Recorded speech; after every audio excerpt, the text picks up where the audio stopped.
الله نحمده ونستعينه ونستغفره ونؤمن به ونتوكل عليه ونعوذ بالله من شرور أنفسنا ومن سيئات أعمالنا من يهده الله فلا مضل له ومن يضلله فلا هادي له ونشهد أن لا إله إلا الله وحده لا شريك له ونشهد أن سيدنا مولانا محمدا عبده ورسوله أرسله بالحق بشيرا ونذيرا وداعيا إلى الله بإذنه وسراجا منيرا صلى الله تعالى عليه وعلى آله وأصحابه وبارك وسلم تسليما كثيرا كثيرا. أما بعد فأعوذ بالله من الشيطان الرجيم. بسم الله الرحمن الرحيم. من عمل صالحا من ذكر أو أنثى وهو مؤمن فلنحيينه حياة طيبة ولنجزينهم أجرهم بأحسن ما كانوا يعملون. وقال تعالى: قل هذه سبيلي أدعو إلى الله على بصيرة أنا ومن اتبعني وسبحان الله وما أنا من المشركين. وقال رسول الله صلى الله عليه وسلم: لغدوة في سبيل الله أو روحة خير من الدنيا وما فيها، أو كما قال عليه الصلاة والسلام.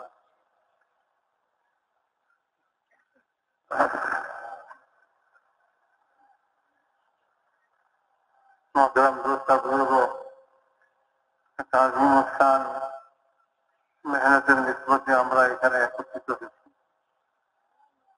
আলহামদুলিল্লাহ, আল্লাহ তাআলা আমাদেরকে এই মেহনতে লাগবার তৌফিক দিয়ে দিচ্ছেন। বহু লোককে এখনো লাগবার তৌফিক দেন নাই। আমাদেরকে তাদের আগে এই মেহনত মধ্যে লাগাইছেন, সেজন্য আল্লাহ তাআলা শুকরিয়া আদায় করি।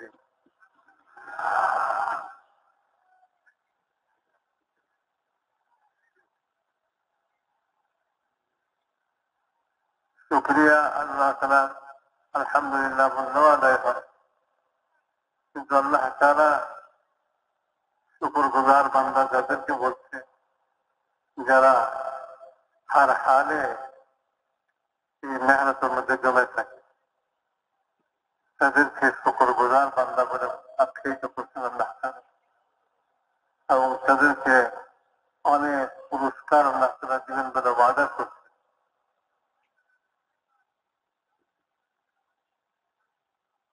উহুদের ময়দানে সাহাবা ইকরাম আহত হয়েছেন, এরপরে আবার হুকুম হয়েছে যারা আহত হয়েছে তারাই সামনের দিকে দুশ্মনের ধাওয়া করার জন্য যাবে, মোকাবেলার জন্য যাবে। তো সাহাবা ইকরাম সবাই আহত অবস্থায় তৈরি হয়ে গেছে। দেখি আল্লাহ তাআলা কোরআনের পাঠের মধ্যে উল্লেখ করে বলছেন,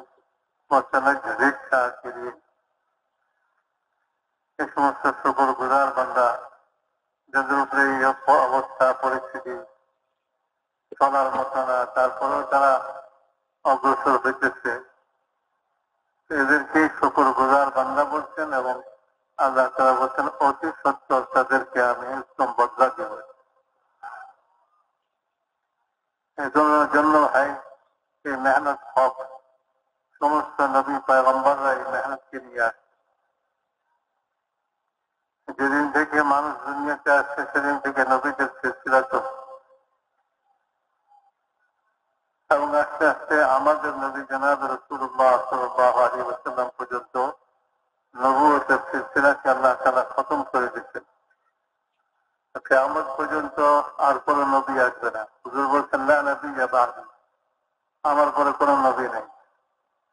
ওয়ালা উম্মাতা বা'দাকুম, তোমাদের পরে আর কোন নতুন উম্মত সৃষ্টি হবে না। তো আখিরি নবীর আখিরি উম্মত কিয়ামত পর্যন্ত চলবে। হুজুর আকরাম সাল্লাল্লাহু আলাইহি ওয়াসাল্লাম 23 বছরের জিন্দেগি নবুয়তের মেহনত করে এক মজমুয়া তৈরি করেছিলেন সাহাবাদের। সাহাবাদের পরে তাবেঈন, তারপরে তাবে তাবেঈন, উলামায়ে কেরাম, আইম্মায়ে মুজতাহিদিন, আউলিয়ায়ে কেরাম উম্মতের हर जमाना से मेहनत के করে আসছেন তাদের এই মেহনতের ফসল হিসাবে আল্লাহ তাআলা আমাদেরকে ঈমান ইসলাম নসিব করছেন যে মেহনত চালু না থাকতো নবীর আমাদের নবীর পরে তো অন্যান্য নবীদের উম্মতের যে অবস্থায় ছিল আমাদেরও সেই অবস্থায় হয়েছে অন্যান্য নবীদের জমানায় নবীরা যখন দুনিয়া থেকে চলে গেছেন तो दावत मेहनत करने वाला तबलीग मेहनत करने वाला কেউ ছিল না নবীর মেহনতে যে ঈমান জিন্দা হচ্ছিল দিলের মধ্যে বসছিল যে আল্লাহ পাকের ইতাআত এবং আল্লাহ তাআলার হুকুম মানার দ্বীন মোতাবেক জিন্দেগি যাপনের যে সিলসিলা চালু হয়েছিল দাওয়াতের না থাকার কারণে আস্তে আস্তে ঈমান মানুষের বিগড়ে গেল ঈমান নষ্ট হয়ে গেল আমলও নষ্ট হয়ে গেল আল্লাহ তাআলার ইতাআত মানুষ ছেড়ে দিল এটাই নিয়ম দুনিয়ার নিয়ম এটাই যেটার মেহনত চালু থাকে সেটা দুনিয়াতে চালু থাকে যে জিনিসের মেহনত বন্ধ হয়ে যায় সে জিনিস দুনিয়াতে অচল হয়ে যায় কোন কোম্পানি ফ্যাক্টরিতে মাল তৈরি করে সেটা প্রচার করে যতদিন প্রচার করে ততদিন তার মাল বাজারে চালু থাকে যখন তার প্রচার বন্ধ হয়ে যায় তো ওই মাল অচল হয়ে যায় তো দিন এরকমই ঈমান দিন এটা যতদিন মেহনত করতে থাকবে ততদিন দিন ঈমান দুনিয়াতে চালু থাকবে মানুষের ধীরে ধীরে ঈমান চাঙ্গা হতে থাকবে তরু তাজা হতে থাকবে দাওয়াত তবলীগের মেহনত নবীরা করেছেন কুফরের ময়দানে সেখানে কুফর খতম হইয়া ঈমান জিন্দা হয়েছে এই উম্মত যদি দাওয়াতের মেহনত ঈমানদারদের মধ্যেই করতে থাকে তো ঈমানদারদের ঈমানের মধ্যে আরো শক্তি পয়দা হয়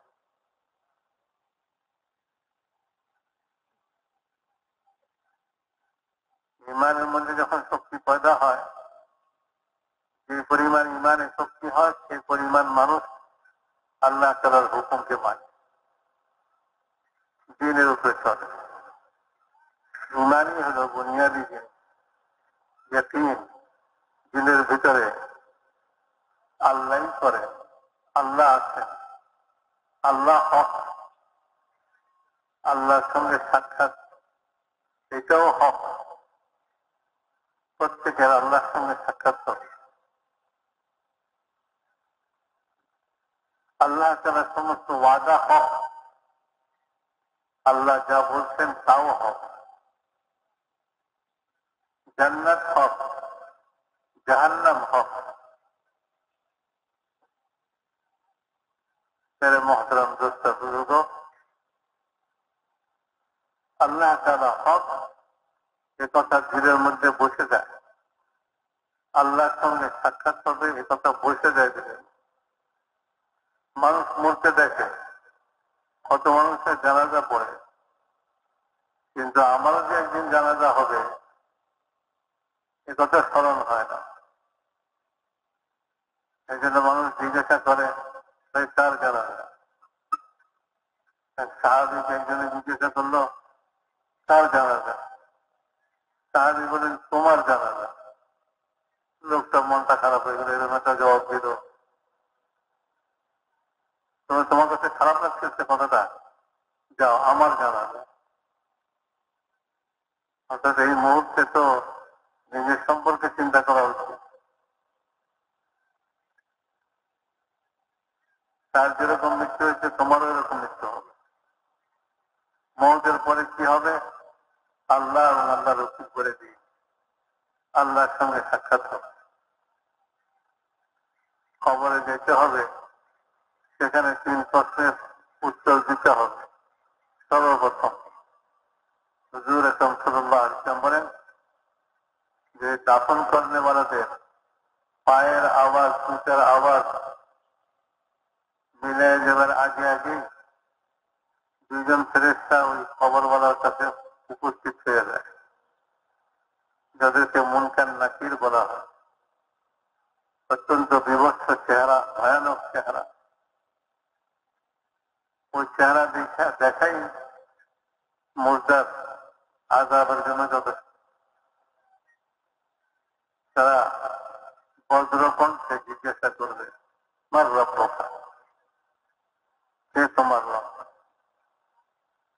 তাদের হাতে মুগুর থাকবে, এরকম ভারী মুগুর পুরো পশ্চিমে সমস্ত জিন ইনসান একত্র হইলেও ওই মুগুর উঠাইতে পারবে না। তো প্রথম প্রশ্ন এটাই হবে, মার রব্বুকা, তোমার রবকে। এই জমিনের উপরে তাকে রব স্বীকার করে আছে, যে সর্বমুহূর্তে জীবনের সর্বক্ষেত্রে আল্লাহকে রব স্বীকার করে। রব মানে যিনি সৃষ্টি করেছেন, যিনি লালন পালন করেন, যার হাতে হায়াত, যার হাতে মৌত, তিনি হলেন রব। তো তুমি কাকে রব মানে আসছো? তোমাকে কে সৃষ্টি করছে? আল্লাহ সৃষ্টি করছেন, এই কথা যদি সে না জানে কি করে জবাব দিবে? আল্লাহ সৃষ্টি করছে। যখন দাওয়াত থাকে না তো লোকেরা মনে করে এমনি এমনি সৃষ্টি, তবলিগ থাকে না নবীদের তো মানুষ মনে করে এমনি এমনি সব সৃষ্টি। একজনের লোক আছে,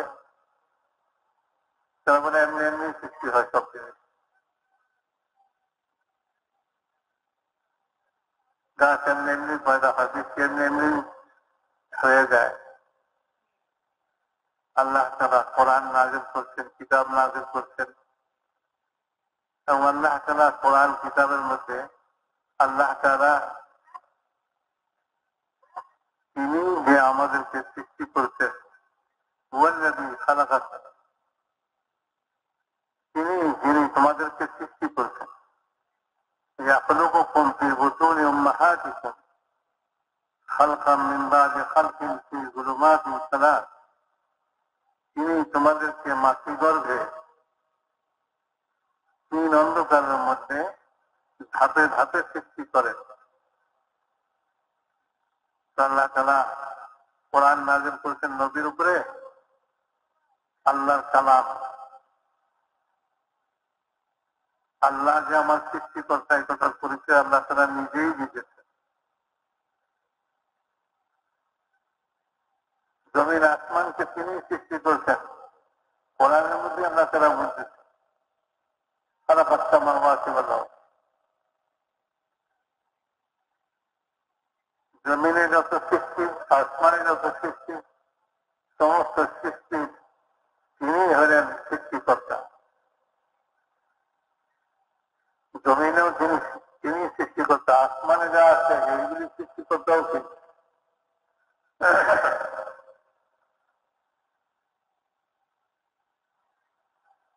সব আল্লাহ তাআলা নিজের পরিচয় দিতেন, জমিনকে আমি সৃষ্টি করছি, আসমানকে আমি সৃষ্টি করছি। জমিন আসমানের মাঝখানে যত সৃষ্টি দেখো সব আমারই সৃষ্টি।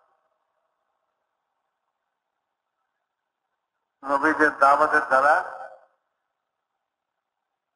মানুষ আল্লাহ তাআলা সৃষ্টি, আল্লাহই সৃষ্টি করনে वाला। আর যখন দাওয়াত থাকে না তো মানুষ আল্লাহকেই ভুলে যায়। আল্লাহ যে খালিক, আল্লাহ যে মালিক, আল্লাহ যে রহমান, আল্লাহ যে রহিম, দয়ালু মেহেরবান, আল্লাহ তাআলার নিয়ামত সর্বক্ষণ বর্ষিত হয়েছে। সমস্ত সৃষ্টি আল্লাহ তাআলার নিয়ামতের মধ্যে ডুবে আছে, এই কথাকে মানুষ ভুলে যায়। মানুষ মনে করে যে চোখ দিয়ে আমি নিজেই দেখি, কান দিয়ে আমি নিজেই শুনি, মুখ দিয়ে আমি নিজেই কথা বলি। নবীদের দাওয়াতের দ্বারা এই কথা শেখানো হয়েছে না চোখ দিয়ে তুমি দেখো না, চোখ দিয়ে আল্লাহ তোমাকে দেখান। যতদূর দেখাবেন ততদূরই দেখবে। আল্লাহ তাআলা তোমাকে দেখার জন্য একটা সীমা নির্ধারণ করে দিচ্ছে, তার বাইরে তুমি দেখতে পারবে না। কাছে হোক দূরে হোক, কাছেরটাও দেখে না। হুজুর আকরাম সাল্লাল্লাহু আলাইহি ওয়াসাল্লাম হিজরতের রাত্রিতে নিজের ঘরে আছে, আর ঘরের বাইরে সমস্ত কাফেররা খোলা তরবারি হাতে পাহারা দিতেছে যে ঘর থেকে বের হলে একসাথে সবাই হামলা করবে।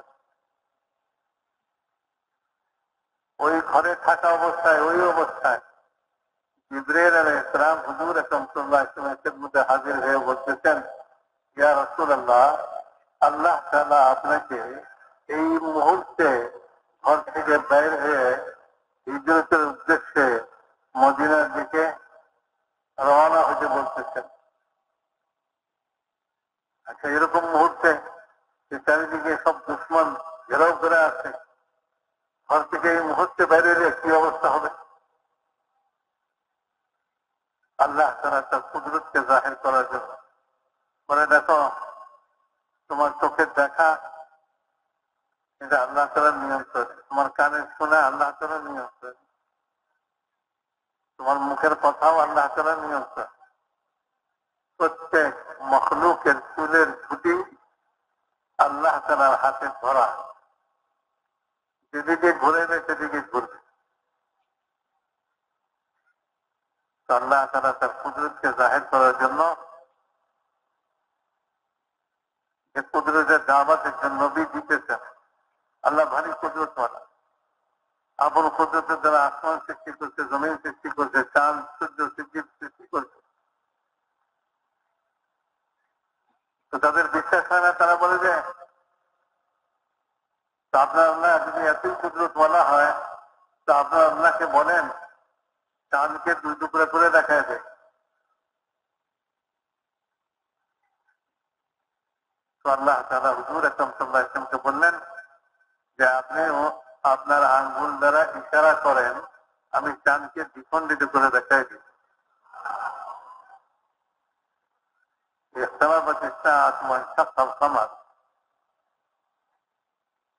কিয়ামত নিকটবর্তী হয়ে গেছে, চাঁদ দ্বিখণ্ডিত হয়ে গেছে। কিয়ামতের নিকটবর্তী হওয়ার একটা আলামত এটাও যে চাঁদ দ্বিখণ্ডিত হবে। তাদের কিয়ামতের আলামত হুজুর সাল্লাল্লাহু আলাইহি ওয়াসাল্লামের জমানা থেকে প্রকাশ পাওয়া শুরু হয়ে গেছে। হুজুর আকরাম সাল্লাল্লাহু আলাইহি ওয়াসাল্লাম বলেন, আমার আগমনও কিয়ামতেরই আলামত। শেষ যদি এসে গেছে, কিয়ামতের দেরি। মেরে মহতারাম দোস্ত বুজুর্গ, সব কিছু দেখার পরেও আল্লাহ তাআলার কুদরত সম্পর্কে তাদের ইয়াকিন হয় না।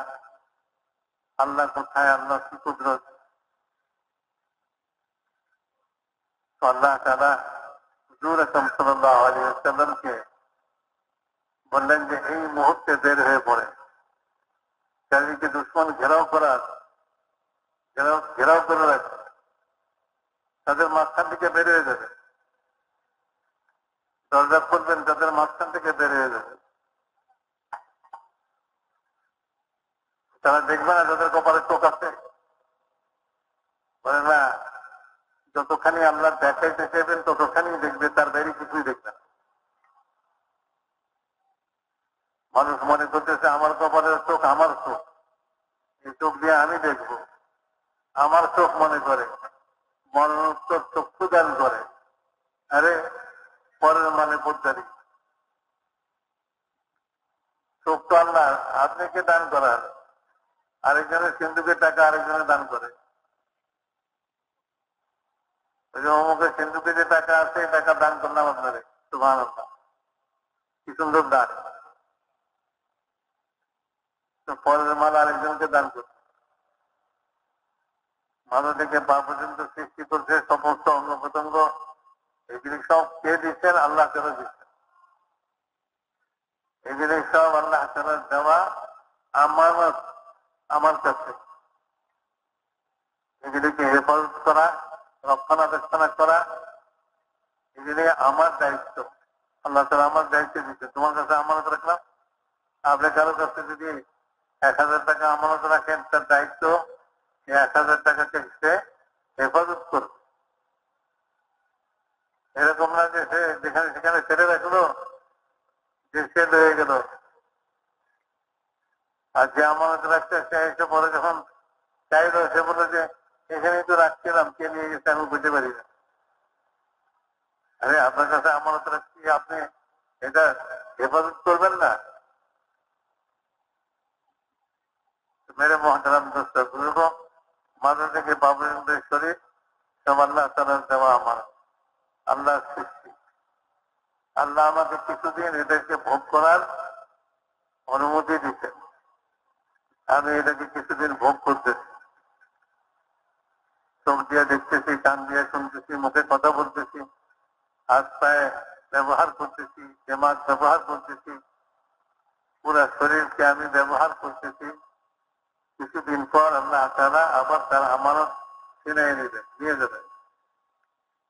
এই জন্যই হুজুর আকরাম সাল্লাল্লাহু আলাইহি ওয়াসাল্লামের নাতি মৃত্যু সজ্জায় মেয়ে খবর দিচ্ছেন, ইয়া রাসূলুল্লাহ জলদি আসেন, আমার ছেলে মৃত্যু সজ্জায়। হুজুর আকরাম সাল্লাল্লাহু আলাইহি ওয়াসাল্লাম কাজে ব্যস্ত ছিলেন। তিনি বললেন, তাকে বলো লিল্লাহি মা আতা ওয়া লাহু মা আখাযা ওয়ান তাসবিরি ওয়ান তাহতাসিবি। আল্লাহ যা কিছু দান করেন আল্লাহই করেন। আল্লাহর দান আল্লাহ যখন ইচ্ছা ফিরায় নেন। তোমার যে একটুখানি এটার সঙ্গে মহব্বত পয়দা হয়ে গেছে, সেজন্য তুমি সবর করো, এবং এটাতে যে তোমার কষ্ট হয়েছে এটার জন্য আল্লাহ তাআলা তোমাকে আলাদা পুরস্কার দিবেন, সে পুরস্কারের আশা করো। এখানে পুরস্কার দেওয়ার কি আছে? একজনের আমানত রাখছে, সে তারা আমানতকে ফেরত নিয়ে গেছে, এমন বসে বসে বেচারা কাঁদতেছে। হ্যাঁ হ্যাঁ, এত কোটি টাকা আমার কাছে ছিল, নিয়ে গেল। আরে ভাই, যে দেখবে সে বলবো কান্দেন কেন? যার জিনিস সেই জিনিস, আপনার কান্দার কি আছে? বলে না, একদিন আমার কাছে ছিল, এটা শুনে প্রত্যেকদিন খুলে খুলে দেখছি, খুলে খুলে বলছি, একটু মহব্বত লাগছে, এই জন্য দুঃখ হয়েছে। তো ওই দুঃখের জন্য কি যে আমানত রাখছে সে কিছু পয়সা টয়সা দিবে নাকি আবার? মানে দুঃখ লাগলে দুঃখ লাগুক, আপনারা তো এটার সঙ্গে মহব্বত লাগাইছেন কেন? এটা তো আমারই মানছি। কিন্তু আল্লাহ তাআলা বড় করিম, বড় রহিম, বড় মেহেরবান, বড় দানশীল। উনি বলেন যে আমার জিনিস তোমার কাছে রাখছি, আমি নিয়ে গেলাম, তোমার যে কিছু দিন লাগছিল সেজন্য তুমি একটু ধৈর্য ধারণ করো, আর তুমি আমার কাছ থেকে সওয়াবের আশা করো। তোমার যে কষ্ট হয়ে গেছে এটার বিনিময়েও আমি তোমাকে আজরের সওয়াব দিব। এই জন্য তার ছোট বাচ্চা যখন ইন্তেকাল করে ফেরেশতারা নিয়ে যান, তো আল্লাহ তাআলা বলেন, আমার বান্দাবান্দির কলিজার টুকরাকে নিয়ে আসছো? হ্যাঁ, আপনার বান্দাবান্দির কলিজার টুকরাকে নিয়ে আসছো। বলে তারা কি বলছে? বলে তারা আমরা আপনার প্রশংসা করছি। বলে ঠিক আছে, জান্নাতে তাদের জন্য একটা মহল তৈরি করো, যে মহলের নাম হবে বাইতুল হামদ। তারা যখন জান্নাতে যাবে ওই মহলে থাকবে, একটা মহল তৈরি করো। মেরে মহতারাম দোস্ত বুজুর্গ, সবই আল্লাহ, চোখও আল্লাহ, মুখও আল্লাহ, কানও আল্লাহ। ব্যবহার করার জন্য আমাদেরকে কিছু কাজের জন্য আল্লাহ তাআলা এগুলি দান করছেন। আমানত স্বরূপ এগুলিকে ব্যবহার করো। এটা ব্যবহার করার জন্য আবার তরিকা শিখিয়ে দিচ্ছেন, নবী পাঠাইছেন, শরীয়ত পাঠাইছেন, দ্বীন পাঠাইছেন, আল্লাহ তাআলা তার হুকুম পাঠাইছেন। এইভাবে ব্যবহার করো, যেমন খুশি তেমন ভাবে ব্যবহার করো না। তো মেরে মহতারাম দোস্ত বুজুর্গ, যে সমস্ত অঙ্গ প্রত্যঙ্গ দিচ্ছেন সেগুলিও একটা সীমা পর্যন্ত মানুষ এদিকে ব্যবহার করতে পারে, এর বাইরে করতে হবে। চোখ আছে বলেই সবকিছু দেখবে এমন কথা নয়। হুজুর আকরাম সাল্লাল্লাহু আলাইহি ওয়াসাল্লামকে বলেন এই মুহূর্তে বাইরে হয়ে পড়ে। রাসূল পাক সাল্লাল্লাহু আলাইহি ওয়াসাল্লাম ওই মুহূর্তে ঘর থেকে বের হলেন এবং তাদের মাঝখান দিয়ে তিনি চলে গেলেন। তারা কেউ দেখলো না। সকাল পর্যন্ত তারা অপেক্ষায় থাকলো। হুজুর সাল্লাল্লাহু আলাইহি ওয়াসাল্লাম হযরত আবু বকরের ঘরে গেলেন। হযরত আবু বকরকে সঙ্গে নিয়ে রওনা হয়ে গেলেন। গাড়ি সরে যেয়ে আশ্রয় নিলেন। সকালবেলায় ইবলিস আসছে, ইবলিস শয়তান। মানে তোমরা এখানে কি করো? তা আমরা এই ঘরের দরজা খোলার অপেক্ষায় আছি। এই ঘরে যে লোকটা আছে এই লোকটার উপর আমরা হামলা করব বলে উনি তো বহু আগেই বাইরে চলে গেছেন তোমাদের মাঝখান দিয়া। মানে বলে কি তারা তো এই দরজা খুলে দেখে যে ভিতরে হযরত আলী রাদিয়াল্লাহু তাআলা আনহু শুয়ে আছে। হুজুর আকরাম সাল্লাল্লাহু আলাইহি ওয়াসাল্লাম তো মেরে মহতরম দোস্ত খুঁজতে পেরেছি। পুরস্কার ঘোষণা করছে মানে 100 উট দেওয়া হবে যে মোহাম্মদ সাল্লাল্লাহু আলাইহি ওয়াসাল্লামকে জীবিত অথবা মৃত ধরে আনতে পারবে। চারিদিকে খোঁজ করলে মানে খুঁজতে পেরেছি। রাসূলুল্লাহ সাল্লাল্লাহু আলাইহি ওয়াসাল্লাম গাড়ির শহরের মধ্যে হযরত আবু বকর সহকারে আছে। খুঁজতে খুঁজতে খুঁজিরা ওইখানে পৌঁছে। আল্লাহ তাআলা গুহার মুখে মাকড়সার জাল বোনায় দিচ্ছে, কবুতরের ডিম পাড়ায় দিচ্ছে। ওখানে পয়সা মাকড়সার জাল দেখা তারা বলতেছে এই গুহাতে কেউ নাই, থাকলে তো জাল ছেড়ে দিত। জাল তো ছেড়ে নাই, এই গুহাতে কেউ থাকতে পারে না। অথচ ভিতরে হযরত আবু বকর বলতেছেন ইয়া রাসূলুল্লাহ আমি তো পাও দেখতে পারতেছি, একটু ঢুকলেই সে আমাদেরকে দেখে ফেলবে। আল্লাহ তাআলা তার নবীকে হেফাজত করতেছেন। কি দিয়ে হেফাজত করে? কোন লোহার গ্রিল দিয়া নয়, কোন পাথর দিয়া নয়, কোন দেওয়াল দিয়া নয়, কোন ফেরেশতা দিয়া নয়।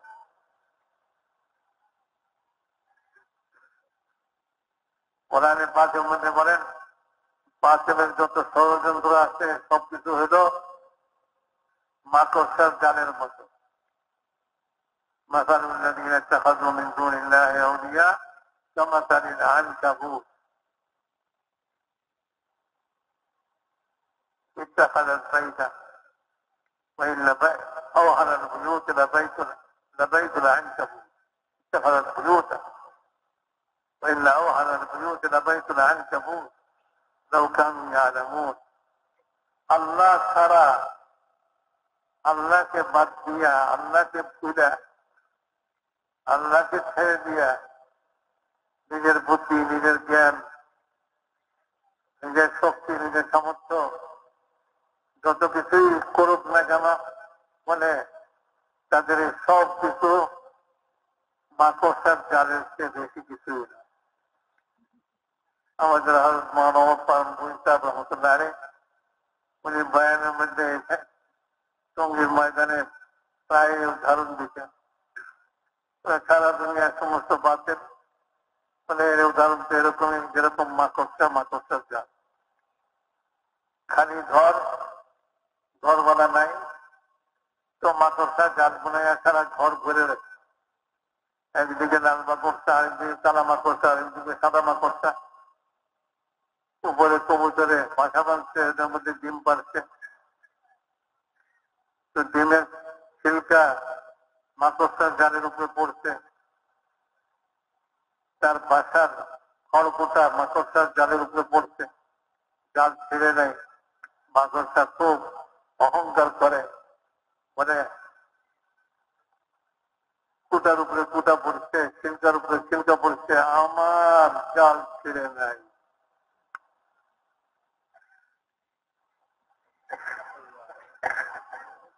তারা আবার পরামর্শ করে, সব এক জায়গায় একত্র হয়।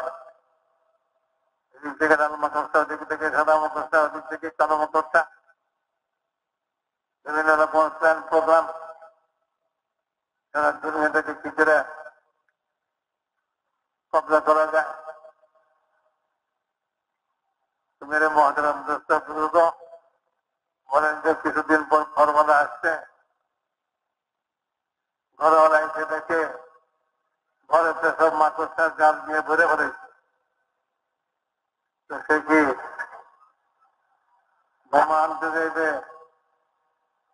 না কোনো পিস্তল আনতে চাইবে, না কোনো মেশিন গান আনতে চাইবে, কিছুই না। ওই একটা ঝাড়ু দেয়া, ঘর ঝাড়ু চাইবে, ঘর ঝাড়ু ঝাড়ু মানে একটা ঝাড়ু দেয়া। ঝাড়ু দিয়ে যখন এদিকে বাড়ি দিচ্ছে ওদিকে বাড়ি দিচ্ছে, সব শেষ। লাল মাকড়টাও শেষ, কালা মাকড়টাও শেষ, সাদা মাকড়টাও শেষ, তাদের যত দাম গুলা ছিল সব শেষ। উনি বলতেন খোদার এক আজাদের ঝাড়ু ফিরআউনের সমস্ত জালকে খতম করে দিচ্ছে। খোদার এক আজাদের ঝাড়ু নমরুদের জালকে সাফ করে দিচ্ছে, আর খোদার এক ঝাড়ু কারুনের জালকে সাফ করে দিচ্ছে। ওই খোদা শুরু থেকে আজল থেকে নিজ কুদরতের সঙ্গে আছেন, সর্বদা আপন কুদরতের সঙ্গে যেমন পূর্বে ছিলেন তেমনই আছেন। নমরুদের জমানায় যে শক্তি খোদা, যে কুদরত খোদার ছিল, ফিরআউনের জমানায় যে কুদরত ছিল, কারুনের জমানায় যে কুদরত ছিল, প্রত্যেক নবীর জমানায় আল্লাহ তাআলা আপন আপন কুদরতকে জাহির করেন। ওই কুদরতের সঙ্গে মুহাম্মদ সাল্লাল্লাহু আলাইহি ওয়াসাল্লামের সঙ্গে ছিলেন। কিয়ামত পর্যন্ত আল্লাহ তাআলা এই কুদরতের সঙ্গে থাকবেন। কিয়ামতের পরবর্তী অনন্তকাল আল্লাহ তাআলা আপন কুদরতের সঙ্গে যেমন ছিলেন তেমনই থাকবেন।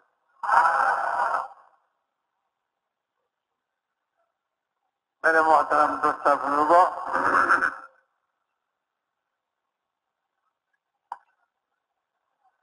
বাতিলের জাল এইভাবে ছিন্ন করেন আল্লাহ তাআলা যখন হক ওয়ালারা হকের মেহনত করে। হক ওয়ালারা হকের মেহনত করে। সব নবীরা হক নিয়ে আসছেন, দ্বীন নিয়ে আসছেন,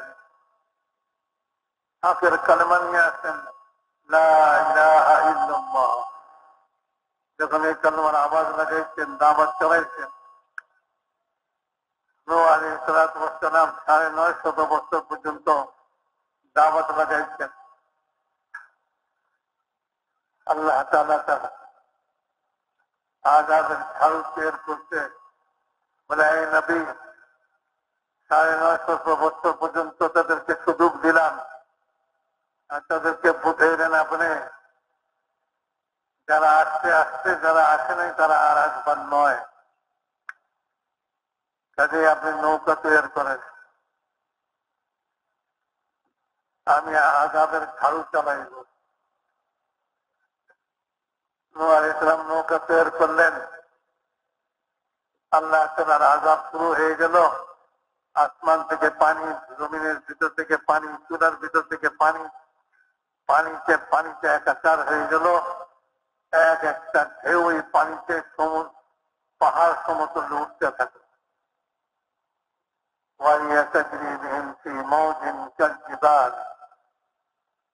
বলে যে ওই নৌকা পাহাড় সমতুল্য ঢেউয়ের ভিতর দিয়ে চলতেছিল। যে পানিতে পাহাড় সমতুল্য ঢেউ উঠে, সেই পানি কতখানি পানি হবে পারে, ওই পানিতে বাঁচার কি উপায় আছে?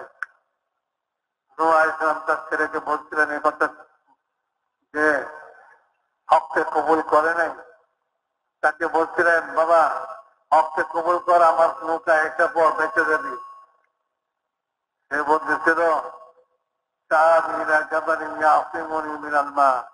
আমি ওই পাহাড়ে উঠবো, ওই পাহাড় আমাকে পানি থেকে বাঁচাই দিবে।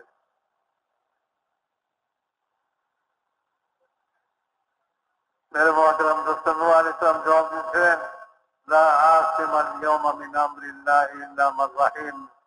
আল্লাহ যাকে বাঁচাবেন আর সে ছাড়া এই পানি থেকে কেউ বাঁচতে পারবে না, কোনো পাহাড় বাঁচাতে পারবে না। ঢেউ উঠলো আর এই ঢেউ ছেলেকে ভাসায় নিয়ে গেল, সব খতম করে দিল। নৌকা জমিনে নামলো, যারা নৌকার ভিতরে ছিলেন তারা বের হলেন, সব ইমানদার, সব দিনদার, সব হকওয়ালা, হকের উপর চলনেওয়ালা। मेरे मोहतरम दोस्त बुजुर्गो, কিছুদিন চললো, হযরত নূহ আলাইহিস সালাম দুনিয়া থেকে বিদায় হয়ে গেলেন। আবার ওই ঈমান আস্তে আস্তে সীমিত হতে লাগলো, ওই ঈমান কমজোর হতে থাকলো এবং আস্তে আস্তে ঈমান খতম হয়ে গেল। সেখানে দুনিয়ার এই সমস্ত জিনিসের ইয়াকিন জায়গা নিয়ে নিল। আজ যেরকম দাওয়াতের অভাবে একজন মুসলমান কলমা পড়নেওয়ালা, আল্লাহ আল্লাহ বলনেওয়ালা, সে টাকার জন্য পাগল, বলে টাকাই সবকিছু, টাকা না হলে কি হবে। আজ সে চাকরির জন্য পাগল, বলে একটা চাকরি না হলে কিভাবে চলবো। একটা ব্যবসার জন্য পাগল, বলে ব্যবসা না হলে কি করে চলবে। সেটার চাকরির জন্য, সেটার ব্যবসার জন্য, সেটা টাকার জন্য, সেটার জমিনের জন্য, সেটা রাজত্বের জন্য আল্লাহকে ভুলে গেছে, আল্লাহ তাআলার হুকুমকে ছেড়ে দিয়েছে। আল্লাহও কিছু করে, আল্লাহকে ভুলে গেছে। অথচ আল্লাহ তাআলা বলেন, ওয়াফি আনফুসিকুম আফালা তুবসিরুন। যদি তুমি তোমার মাথা থেকে পা পর্যন্ত তুমি একটু লক্ষ্য করো, তাইলে তুমি আমার পরিচয় লাভ করতে পারো যে আমি কিরকম অসীম কুদরতওয়ালা। আমি তোমাকে সৃষ্টি করছি, তুমি তোমার সৃষ্টির মধ্যে একটু চিন্তা করো, চাইলেই তুমি আমাকে চিনতে পারো যে আমি কিরকম অসীম কুদরতের অধিকারী। তুমি একটা জিনিস সৃষ্টি করলে খোলা জায়গায় করো, আলোতে করো, আমি অতি সংকীর্ণ জায়গায় অন্ধকারের মধ্যে, অন্ধকারের মধ্যে তোমাকে সৃষ্টি করছি। তোমার নাক ঠিক মতন লাগাইছি, তোমার চোখ ঠিক জায়গায় লাগছে, তোমার কান ঠিক মতন দিচ্ছি, তোমার শরীরের ভিতরে প্রত্যেকটা রগরেখা আমি যেটা যেখানে সেটা সেখানে লাগায়া মাতৃ গর্ভের মধ্যে ছোট্ট জায়গায় অন্ধকারের মধ্যে তোমাকে সৃষ্টি করে দুনিয়াতে আনছি। मेरे मोहतरम दोस्त मिसाल দিতেন, বলেন যে আল্লাহ তাআলা কিভাবে সৃষ্টি করছেন আমাকে। বলে আমি তো সারা দুনিয়াতে ছয় ছিটায় ছিলাম, আমি সূর্যের আলোর মধ্যে ছিলাম, আমি চাঁদের কিরণের মধ্যে ছিলাম, বাতাসের ঢেউর মধ্যে ছিলাম, আমি পানির ফোঁটার মধ্যে ছিলাম, আমি জমিনের উর্বরা শক্তির ভিতরে ছিলাম, সারা দুনিয়াতে ছয় ছিটায় ছিলাম। আল্লাহ তাআলা সবগুলাকে খাদ্যের মধ্যে জমা করলেন, একটা ডালার মধ্যে জমা করলেন। আমাকেও এই ডালার মধ্যে জমা করতে, ওই দানা মা বাপ খাইছে, খাওয়ার পরে মা বাপের ভিতরে আল্লাহ তাআলা নাপাক পানির কাতরা হিসাবে একত্রিত করছেন, দুজনকে মিলে একত্র করছেন, মাতৃ গর্ভের মধ্যে একত্র করে এক ফোঁটা পানির মধ্যে আমার এই ছবি, সুন্দর ছবিটাকে আনে। দুনিয়াতে কোন নকশা, কোন আর্টিস্ট পানির উপরে কোন কিছুই করতে পারে না। ভাই পানির মধ্যে একটা বাঘ বানায় দেন, সিংহ ছবি এঁকে দেন, একটা মানুষের ছবি এঁকে দেন, পানির মধ্যে কি করে মানুষের ছবি আছে? আল্লাহ এরকম কুদরতওয়ালা, এক কাতরা পানির মধ্যে এই মাথা থেকে পা পর্যন্ত আজ এত সুন্দর মায়াময় চেহারা, বলে যে মায়াময় চেহারা নিয়ে মায়ের গর্ভ থেকে দুনিয়াতে আসছিল, যে দেখতে সে চুমা দিচ্ছে, যে দেখছে সে আদর করে কোলে নিছে, যে দেখছে সে মায়া করছে। মানে এই মায়াময় শরীরটা, চেহারাটা আল্লাহ তাআলা কোথায় সৃষ্টি করেছেন? এক গান্দা জায়গার মধ্যে সৃষ্টি করছেন। মানে আমি এরকম কুদরতওয়ালা, তুমি যদি তোমার মধ্যে চিন্তা করো আমাকে দেখতে পারো, আমাকে চিনতে পারো। এই জন্য বলেন কিয়ামতের দিন কোন নবীর দাওয়াত যদি কেউ নাও পেয়ে থাকে, আল্লাহ তাআলার ওয়াহদানিয়তের, আল্লাহ তাআলা যে সৃষ্টিকর্তা, এই কথার প্রশ্ন কিয়ামতের দিন আল্লাহ তাআলা করবেন যে আমাকে চিনে আসছো কিনা, আমাকে বুঝে আসছো কিনা। এ কথা বললে চলবে না যে আমার কাছে কোন নবীর দাওয়াত পৌঁছে নেই, আমি কি করে চিনবো? আমি তো জন্মের পর থেকে পাহাড় দেখছি, নদী দেখছি, সমুদ্র দেখছি, জমিদের গাছ লতা পাতা দেখছি, আমি তো আর কিছুই পাই নাই, আমি তো আর জানি না। এই ওজোর চলবে না, বলে চিনতে হবে খোদাকে।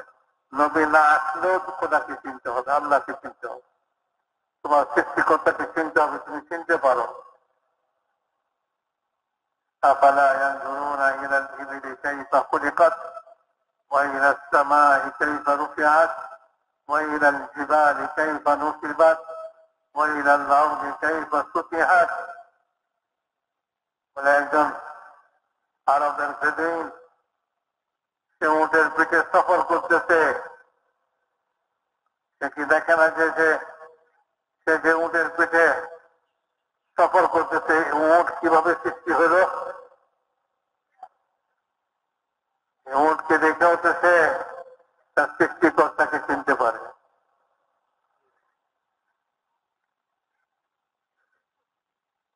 সে কি উপরে আসমান দেখে না? আকাশে তারা, নক্ষত্র, চন্দ্র, সূর্য দেখে না? সে আকাশের দিকে দেখলেও তো সে আল্লাহকে চিনতে পারে। এত সুউচ্চ আসমান কে সৃষ্টি করলো?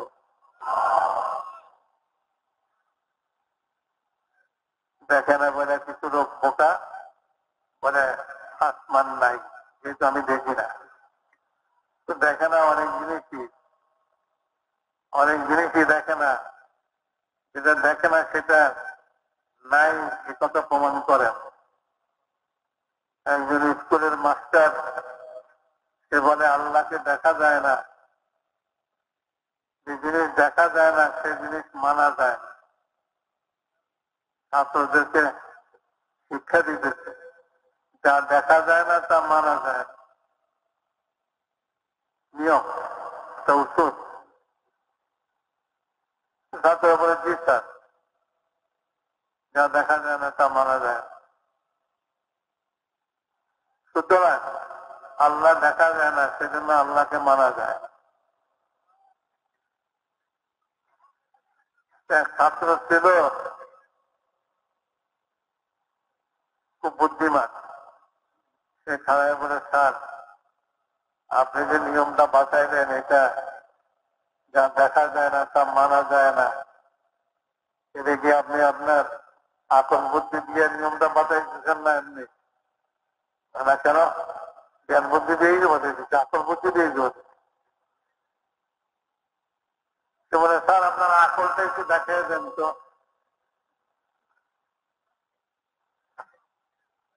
মনে নাই, আকল তো দেখান যায় না, সেটা আপনার নিয়ম হিসাবে যা দেখা যায় না তা মানা যায় না, তার আপনার আকল আছে বলে মানা যায়।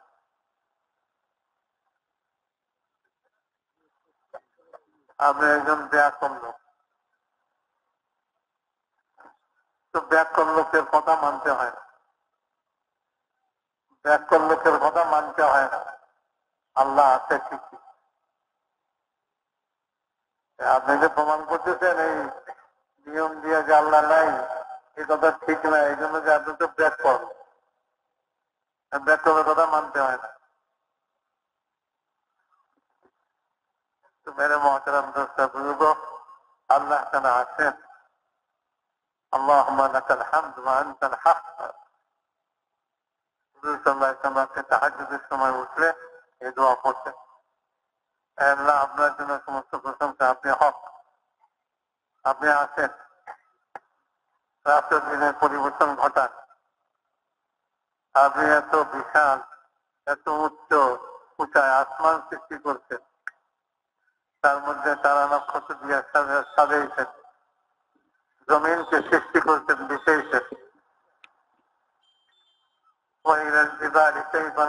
দেখেন আছে পাহাড়গুলি কিভাবে জমিনের উপরে স্থাপিত হলো।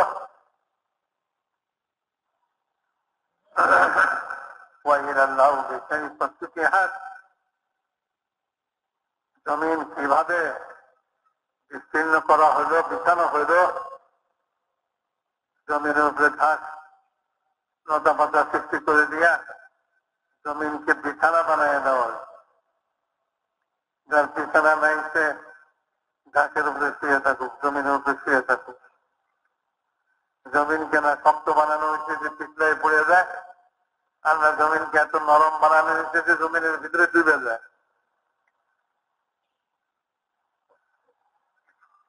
মেরে মহতারাম দোস্ত বুঝব, আল্লাহ তাআলা তার সৃষ্টি সব তৈরি করে রাখছে আল্লাহর পরিচয়।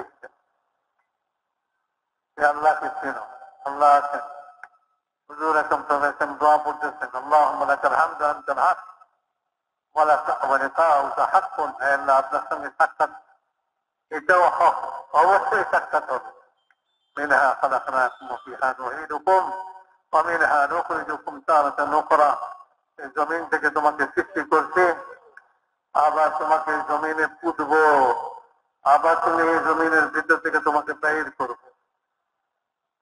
কিভাবে জমিন থেকে বাইর হবে এটা দেখো না? যখন বৃষ্টি পড়ে জমিনের ভিতর থেকে ঘাস লতা পাতা সব আপনা আপনি বাইর হয়ে পড়ে, মানে ঠিক এরকম ভাবে তুমিও একদিন এই জমিনের ভিতর থেকে বের হয়ে পড়বে।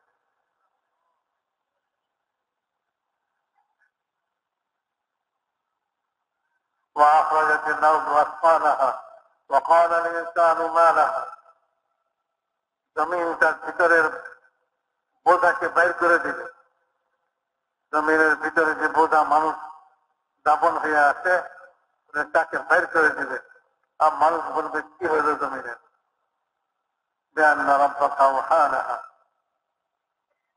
আল্লাহ তাআলা জমিনকে হুকুম দিয়েছেন, সেজন্য জমিন তার ভিতরে দাপনকৃত সমস্ত মখলুককে বাইরে ফেলাইছে, বাইরে উঠাইছে।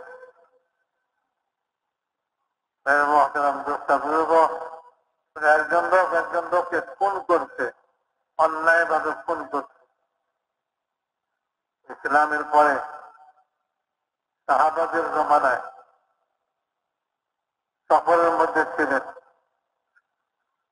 তো একজনকে অন্যায় ভাবে খুন করছে, কলমা পড়ার পরেও তাকে খুন করে দিতে পূর্ববর্তী দুশ্মনির কারণে। তারপর ওই লোক মারা গেছে, পর তাকে দাফন করছে। যেখানে দাফন করে কতক্ষণ পরে জমিনের ভিতর থেকে লাশ বেরিয়ে পড়ে, আর এখানে দাফন করে ওখান থেকে জমিনের ভিতর থেকে লাশ বেরিয়ে পড়ে। যেখানে দাফন করে লাশ জমিনের ভিতর থেকে আবার বেরিয়ে পড়ে। তো সাহাবায়ে কেরাম হুজুরকে এসে খবর দিচ্ছেন, বলে যে গোনা তো মানুষ অনেক কিছুই করে, আল্লাহ তাআলা তার কুদরতকে জাহির করার জন্য, দেখাইবার জন্য তোমাদেরকে এই জিনিস দেখাইছেন যে জমিন তার লাশকে গ্রহণ করতেছে না, বাইর করে দিতেছে। বাইরে আমার ভিতরে থাকতে পারবে। মেরে মহতারাম দোস্তা বুঝব, সমস্ত জমিন আসমান সবকিছু আল্লাহ তাআলার কুদরতের মধ্যে। আল্লাহ চিরকাল যেরকম কুদরতের সঙ্গে আছেন, চিরকাল কুদরতের সঙ্গে থাকবে। আজও সে কুদরতের সঙ্গে আছেন। আল্লাহ তাআলা নবী পাঠাইছেন, দাওয়াত দিচ্ছেন, দাওয়াতের মেহনতের দ্বারা ঈমান জিন্দা হয়। মানুষ আল্লাহকে চেনে, মানুষ আল্লাহর কুদরতকে জানে এবং আল্লাহ তাআলার ওয়াদার উপরে বিশ্বাস করে, ইয়াকিন করে। আল্লাহ তাআলার ওয়াদাকে হাসিল করার জন্য নবীর তরিকায় মেহনত করে আল্লাহ তাআলার ওয়াদাকে হাসিল করে। দুনিয়াতে নিবে, আখিরাতে নিবে। আল্লাহ তাআলা কোরআনে পাকের মধ্যে বলছেন, মান আমিলা সালিহাম মিন যাকারিন আও উনসা ফাহুয়া মুমিন, যে ব্যক্তি মহিলা হোক আর পুরুষ হোক নেক আমল করবে, অর্থাৎ নবীর তরিকায় আল্লাহ তাআলার হুকুমকে মানবে ঈমানের সঙ্গে, ভালো কাজ করবে ঈমানের সঙ্গে। ভালো কাজ তো অনেক মানুষই করে, কিন্তু ভালো ভালো হিসেবে আল্লাহর কাছে গ্রহণযোগ্য হবে তখন যখন ঈমানের সঙ্গে হবে। যেহেতু নামাজ পড়লে হয়ে যাবে না, ঈমানের সঙ্গে নামাজ চাই। রোজা রাখলেই হবে না, রোজা থাকলেই রোজা হয়ে যায় না, ঈমানের সঙ্গে। মান সামা রমাদান ঈমানান ওয়া ইহতিসাবান গুফিরা লাহু মা তাকাদ্দামা মিন যামবিহি। হুজুর আকরাম সাল্লাল্লাহু আলাইহি ওয়াসাল্লাম ইরশাদ করেন, যে ব্যক্তি রমজান মাসে রোজা রাখে ঈমানের সঙ্গে এবং আল্লাহ তাআলার আজর ও সওয়াবের পুরস্কারের আশা নিয়ে, আল্লাহ তার পিছনের সব গুনাহকে মাফ করে দেন। যত ভালো আমলই হোক ঈমানের সঙ্গে হইতে হবে। ওই ঈমান দুনিয়াতে মানুষের দিলের ভিতরে ঈমানের জায়গা, মুখে ঈমানের জায়গা নয়। মুখ তো ঈমানের কালেমাকে উচ্চারণ করে। হযরত ইবনে মুলাইকা রাহমাতুল্লাহি আলাইহি একজন তাবেঈ, উনি বলেন, আমি 30 জনের উপরে সাহাবী সাক্ষাৎ পাইছি যারা তাদের নিজেদের ব্যাপারে মুনাফিক হওয়ার সন্দেহ করতেছিল। সাহাবী মুনাফিক হওয়ার সন্দেহ, এটা তো দিলের ভিতরে জিনিস না। হানজালা হানজালা রাদিয়াল্লাহু তাআলা আনহু, উনি যে কথা বলে দৌড়াতে লাগলেন, হানজালা মুনাফিক হয়ে। আর আবু বকর বললেন, তাই নাকি? কি কারণ? বলে, হুজুরের মজলিসে থাকলে একরকম থাকি, ঘরে গেলে আরেক রকম অবস্থা হয়ে যায়। তো কাজেই হানজালা মুনাফিক হয়ে। আর আবু বকর বললেন, আমারও তো এই একই অবস্থা। হুজুরের মজলিসে থাকলে একরকম ঈমানের অবস্থা থাকে, আর ঘরে আসলে দুই বাচ্চার সঙ্গে যখন আমল প্রমোদে লাগি তখন আরেক রকম অবস্থা হয়ে যায়। তাই আমিও তো মুনাফিক হই। দুজন হুজুরের কাছে গেছি, আমরা তো মুনাফিক হই। কি হয়েছে? যে আপনার এখানে থাকলে ঈমানের দিকে তার অবস্থা থাকে, ঘরে গেলে এরকম থাকে না। হুজুর সান্ত্বনা দিলেন, বলে, দেখো কখনো কখনো এরকম অবস্থা হয় যেরকম আমার মজলিসে হয়, আর ঘরে গেলে যে অবস্থা তোমাদের হয় এতে ঈমানের কোনো অসুবিধা নেই। তা সত্ত্বেও সাহাবায়ে কেরাম রাদিয়াল্লাহু তাআলা আজমাইন কালেমায়ে শাহাদাত বলতেছেন, আশহাদু আল্লা ইলাহা ইল্লাল্লাহ ওয়া আশহাদু আন্না মুহাম্মাদান আবদুহু ওয়া রাসূলুহু। তারপরেও সন্দেহ করতেছেন, কি জানি আমার এই শাহাদাত অন্তর থেকে হইল কিনা, এখন আমার অন্তরের ভিতরে নিফাক রয়ে গেছে। মুনাফিকরাও তো হুজুরের খেদমতে হাজির হইয়া এই কথা বলতেছিলেন, ইন্না ইন্না নাশহাদু আন্নাকা রাসূলুল্লাহ, ক্বালু নাশহাদু আন্নাকা রাসূলুল্লাহ।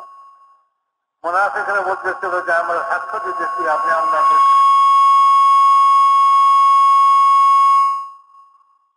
আল্লাহ তাআলা কোরআন শরীফে সূরা মুনাফিকুন নাযিল করলেন, ইযা জাআকাল মুনাফিকুনা ক্বালু নাশহাদু ইন্নাকা লারাসূলুল্লাহ। যখন মুনাফিকরা আপনার কাছে আসে তখন তারা বলে, আমরা সাক্ষ্য দিতেছি আপনি আল্লাহর রাসূল। আল্লাহু ইয়ালামু ইন্নাকা লারাসূলুহু, আল্লাহ তাআলাও জানেন যে আপনি আল্লাহর রাসূল। আল্লাহ সাক্ষ্য দিতেছেন মুনাফিকরা মিথ্যা কথা বলছে। তারা যে বলতেছে যে আমরা সাক্ষ্য দিতেছি আপনি আল্লাহর রাসূল, মিথ্যা কথা বলতেছে। মানুষের অন্তর কখনোই মিথ্যা কথা বলে না, মুখ মিথ্যা কথা বলে, অন্তর সত্য কথা বলে। তো তাদের অন্তরে ঈমান নাই, মুখে তারা বলতেছে আশহাদু আন্না আপনি আল্লাহর রাসূল, আমরা সাক্ষ্য দিচ্ছি নাশহাদু আন্নাকা রাসূলুল্লাহ। তো মেরে মুহতারাম দোস্ত, জীবনে কতবার কালেমায়ে শাহাদাত পড়ছি, প্রত্যেক নামাজে পড়ে থাকি।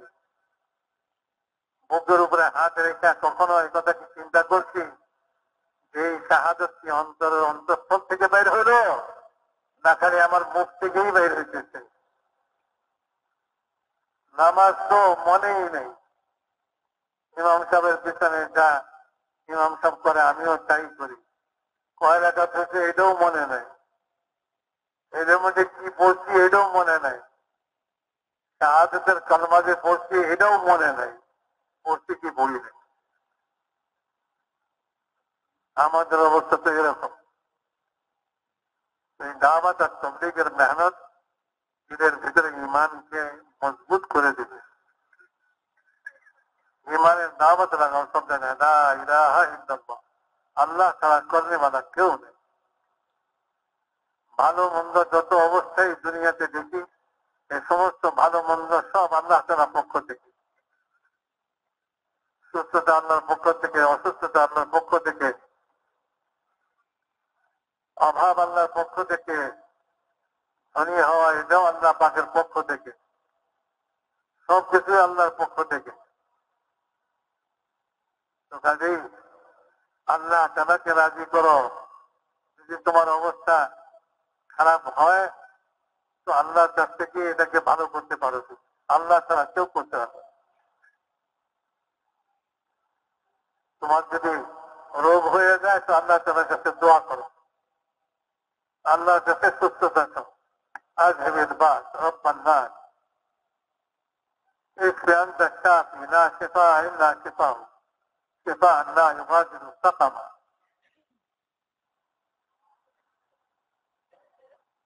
হুজুর আকরাম সাল্লাল্লাহু আলাইহি ওয়াসাল্লাম হর মৌকাতে দোয়া শিখে আল্লাহর কাছ থেকে কিভাবে নিবে।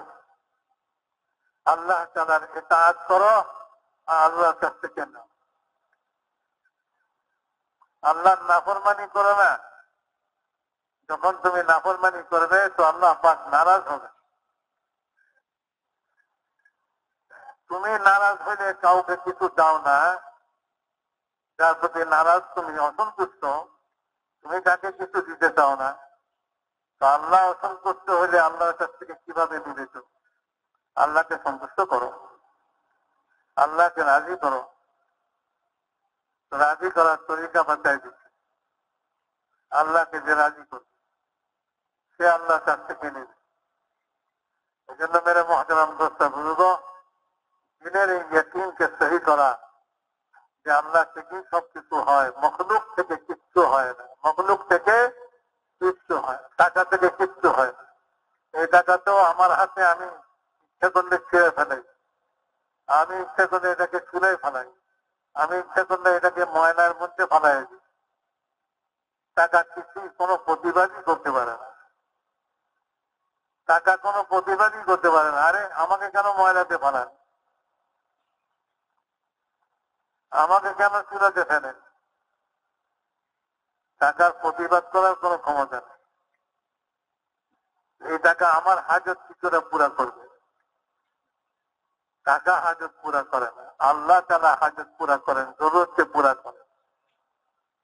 যখন ক্ষুধা লাগে আল্লাহর কাছে চাও, আল্লাহর কাছে বলো। মানুষের কাছে, মখলুকের কাছে নিজের ক্ষুধাকে, নিজের অভাবকে কখনোই প্রকাশ করো না। 3 দিন যদি কারো উপরে ক্ষুধা আছে, খাওয়ার মতো কিছু না পায়, আর কারো কাছে কিছু না বলে, আল্লাহ তাআলা তার জন্য 1 বছরের হালাল রুজির ইন্তজাম করে দিবে। অনেকে ভুল বুঝে, পয়সা আছে খায় না, ব্যবস্থা আছে খায় না। ওই 1 বছরের হালাল রুজি দিব, কাজে 3 দিন ভুকা থাকবে, এটা না। আসল কথা হলো, আল্লাহ যদি তোমার কোনো ব্যবস্থা না করে থাকে তো তুমি মানুষের কাছে বলো না 3 দিন ক্ষুধার্ত থাকো, 1 বছরের হালাল রুজির ইন্তজাম হবে, আল্লাহ করবে। যেমন সাহাবাদের জমানায় করছেন। একজন সাহাবী ঘরে এসে জিজ্ঞাসা করলেন, ঘরে কিছু আছে? তো ঘরে তিনি বললেন যে কিছুই নেই, খাওয়ার মতো কিছুই নেই। আচ্ছা, আমি তো বাইরে থেকে আসি। দরজার সিটকিনে লাগাই দিয়া বলে যে ঘরের মধ্যে যে যাতা আছে ওটাকে পরিষ্কার করতেছে, চুলা আছে চুলায় আগুন লাগাইছে। কেন? বলে প্রতিবেশী যাতে খবর না পায় যে আমাদের ঘরে খাবার দাবার কিছু নাই। চুলায় আগুন দিলে ধোঁয়া উঠবে, প্রতিবেশী মনে করবে যে আমাদের কাছে খাবার আছে। যাতা ঘুরাইলে ঘটঘট আওয়াজ হবে, প্রতিবেশী মনে করবে কিছু আছে। তো প্রতিবেশীকে নিশ্চিন্ত করার জন্য যে আমাদের ঘরে কিছু আছে, আমাদের ঘরে যে ক্ষুধার্ত, প্রতিবেশী যেন কোন রূপেই জানতে না পারে, চুলায় আগুন দিচ্ছে, ধোঁয়া উঠছে। আর যাতা ঘুরে দিচ্ছে, খালি যাতা ঘটঘট করে আওয়াজ দিচ্ছে, প্রতিবেশী মনে করতেছে যে এদের ঘরে তো খাবার আছে। নাইলে গিয়ে ধোঁয়া উঠে, নাইলে গিয়ে যাতা ঘুরে। কিছুক্ষণ পর স্বামী বাইরে থেকে আসছে, দরজা আওয়াজ দিচ্ছে, দরজা খুলতে গেছে, দরজা খুলে পিছন ফিরে দেখে যাতা আপনি আপনি ঘুরতেছে আর আটা পড়ছে। চুলার কাছে যায় দেখে যে চুলা ভর্তি হয়ে রয়েছে, কাবাব হয়ে রয়েছে চুলার মধ্যে, সব কাবাব তৈরি হয়ে রয়েছে। তো ঘরের মধ্যে যত পাত্র ছিল সব পাত্র আটা ভরছে। এরপরে যাতার উপরের পাথর উঠাই দিচ্ছে, চুলার আগুন নিভাই দিচ্ছে। হুজুর আকরাম সাল্লাল্লাহু আলাইহি ওয়াসাল্লামের কাছে যে খবর দিতেন, ইয়া রাসূলুল্লাহ, এরকম এক আশ্চর্য ঘটনা, যাতা আমরা আপনি ঘুরতেছে আর আটা বেরিয়েছে, চুলায় কিছুই ছিল না, খালি আগুন, আর চুলার ভিতরে সব কাবাব হয়ে গেছে। হুজুর আকরাম সাল্লাল্লাহু আলাইহি ওয়াসাল্লাম বলেন, কি করলা? মানে যাতার উপরের পাথর উঠে ফেললাম, আগুন নিভাই দিলাম। মানে যদি তুমি উপরের পাথর না উঠাইতা, কিয়ামত পর্যন্ত এই জায়গা থেকে আটা বের হতে থাকতো। আর যদি চূড়া না নিবাইতা, কিয়ামত পর্যন্ত এই চূড়াতে কাবাব বের হতে থাকতো। ওই সাহাবী কোনো চিন্তিত হন নাই, হায় হায় কত বড় ভুল করলাম, না উঠালেই ভালো ছিল, আটার ব্যাপারই হয়ে যেতাম। মানে না না, যে আল্লাহ আজ রুজি দিতে আশ্চর্যজনক ভাবে আপন কুদরতের দ্বারা, সে আল্লাহ কালো রুজি দিবেন। আল্লাহ আপন কুদরতের দ্বারাই জমিনের ভিতর থেকে রুজি বের করেন, না মানুষ বের করে? আল্লাহ বের করেন। হয়তো কাদা মাটির মধ্যে বীজ ছিটাই দিয়া মাটি দিয়ে ঢেকে দিচ্ছে, অন্ধকারের মধ্যে বীজ পড়ে আছে, এই অন্ধকারের ভিতরে এই বীজকে ফাটাইয়া চারা কে বের করলো? আসমান থেকে পানি কে বর্ষণ করলো? মেঘ উঠায় কোন সরকার আনতে পারবে? কোন বৈজ্ঞানিক আনতে পারবে? কোন টাকাওয়ালা আনতে পারবে? মানে না, কেউ পারবে না। ও মেঘ কোথা থেকে উঠে দেয় এটা আল্লাহই জানে। ওই মেঘকে আকাশ ভর্তি করে রাখছে, আর মেঘ উঠতেছে, মেঘকে উড়ে গেছেন আল্লাহ টানা। যেখানে পানির দরকার সেখানে পানি দিতেছে। একজন লোক নিচে দিয়ে হাঁটে, উপরে মাথার উপরে এক টুকরা মেঘ, মেঘের মধ্যে থেকে আওয়াজ শুনতেছে অমুকের বাগানে পানি দিচ্ছে।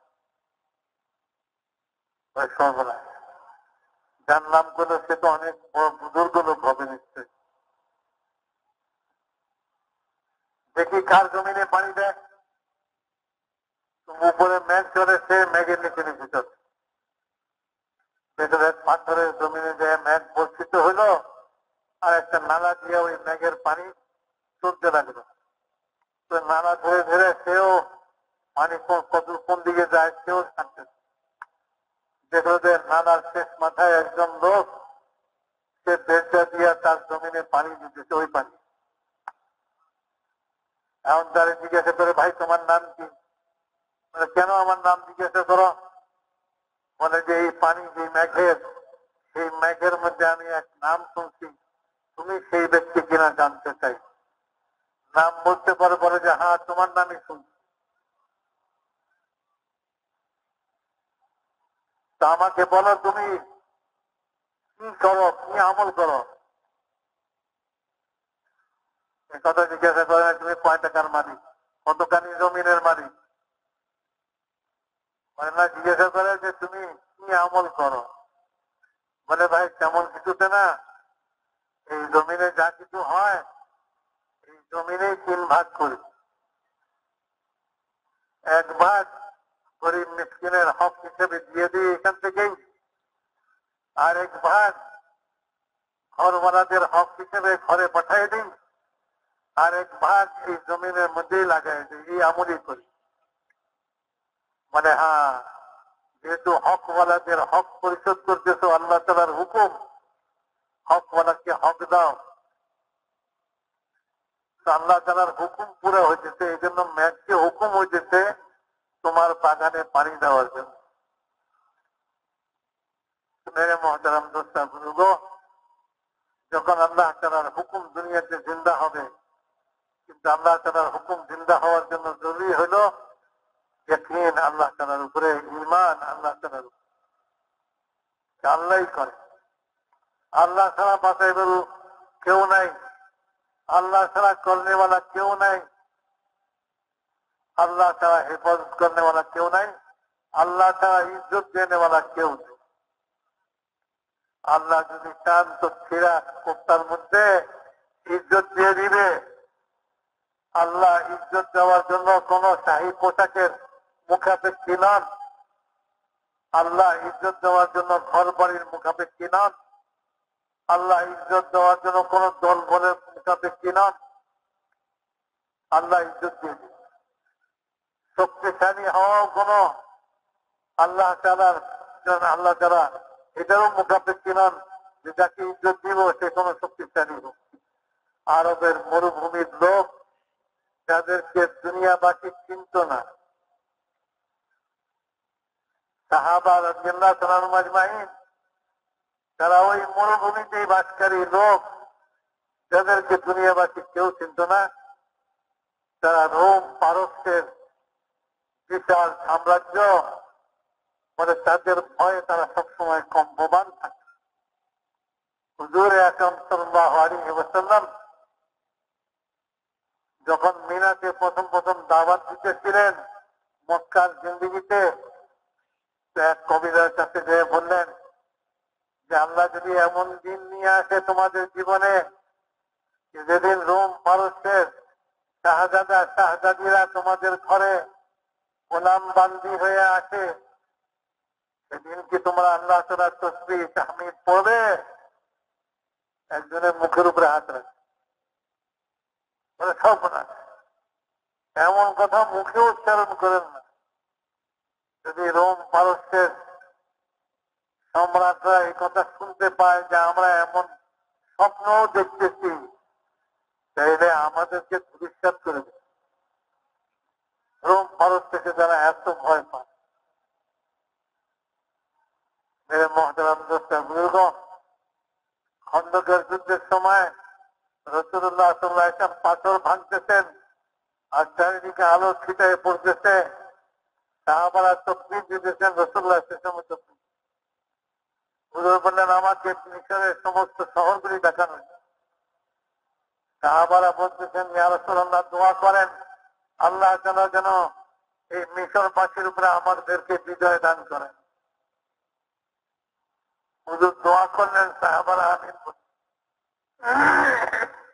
যারা অবিশ্বাস করলো তারা বলল পেটে ভাত নাই, ক্ষুধার যারা পেটে পাথর বাঁধছে, শীতের কাপড় নাই, শীতে ঠকঠক করে কাঁপে, দুশ্মনের ভয়ে পাথর ভেঙে খন্দক খোদাই করতেছে, আর উনি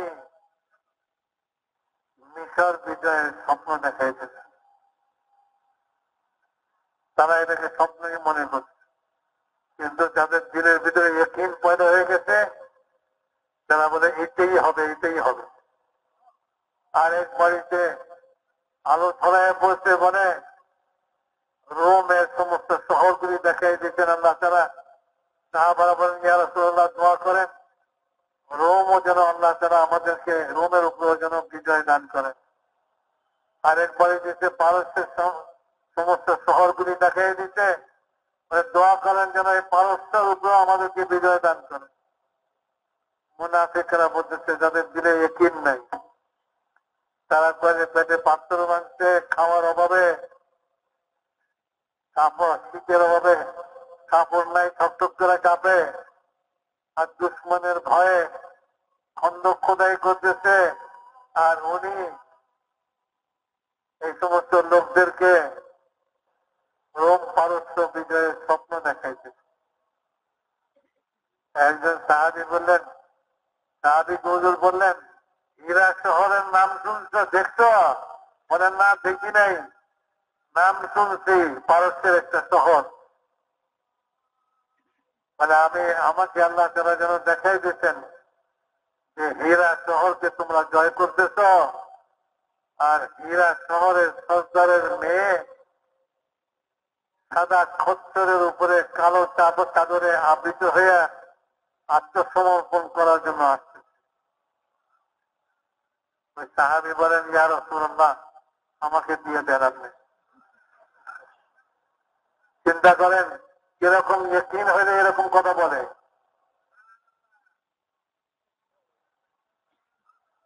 এরকম বিশ্বাস হইলে এরকম কথা বলে।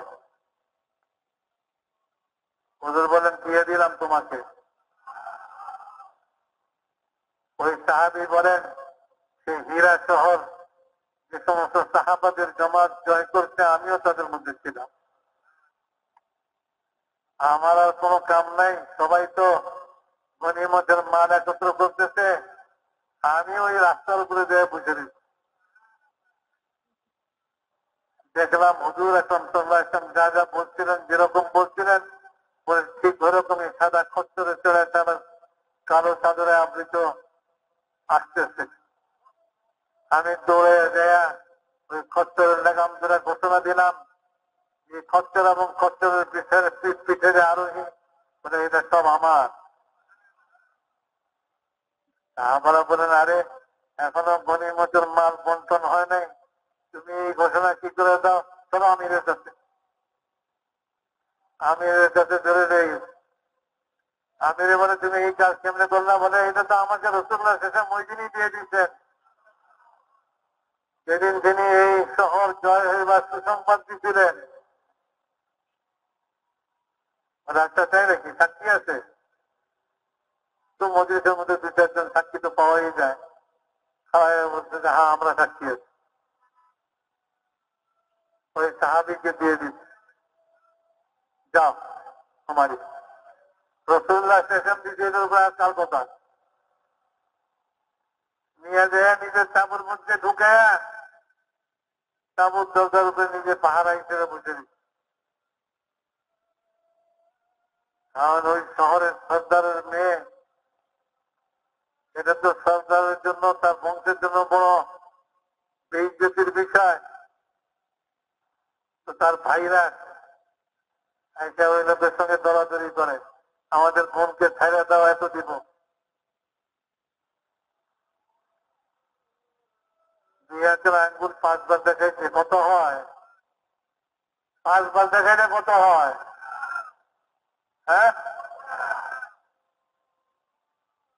আর 10 বার দেখাইলে তো 10 বার দেখাইছে, তাই 1 পয়সাও কম নিব না।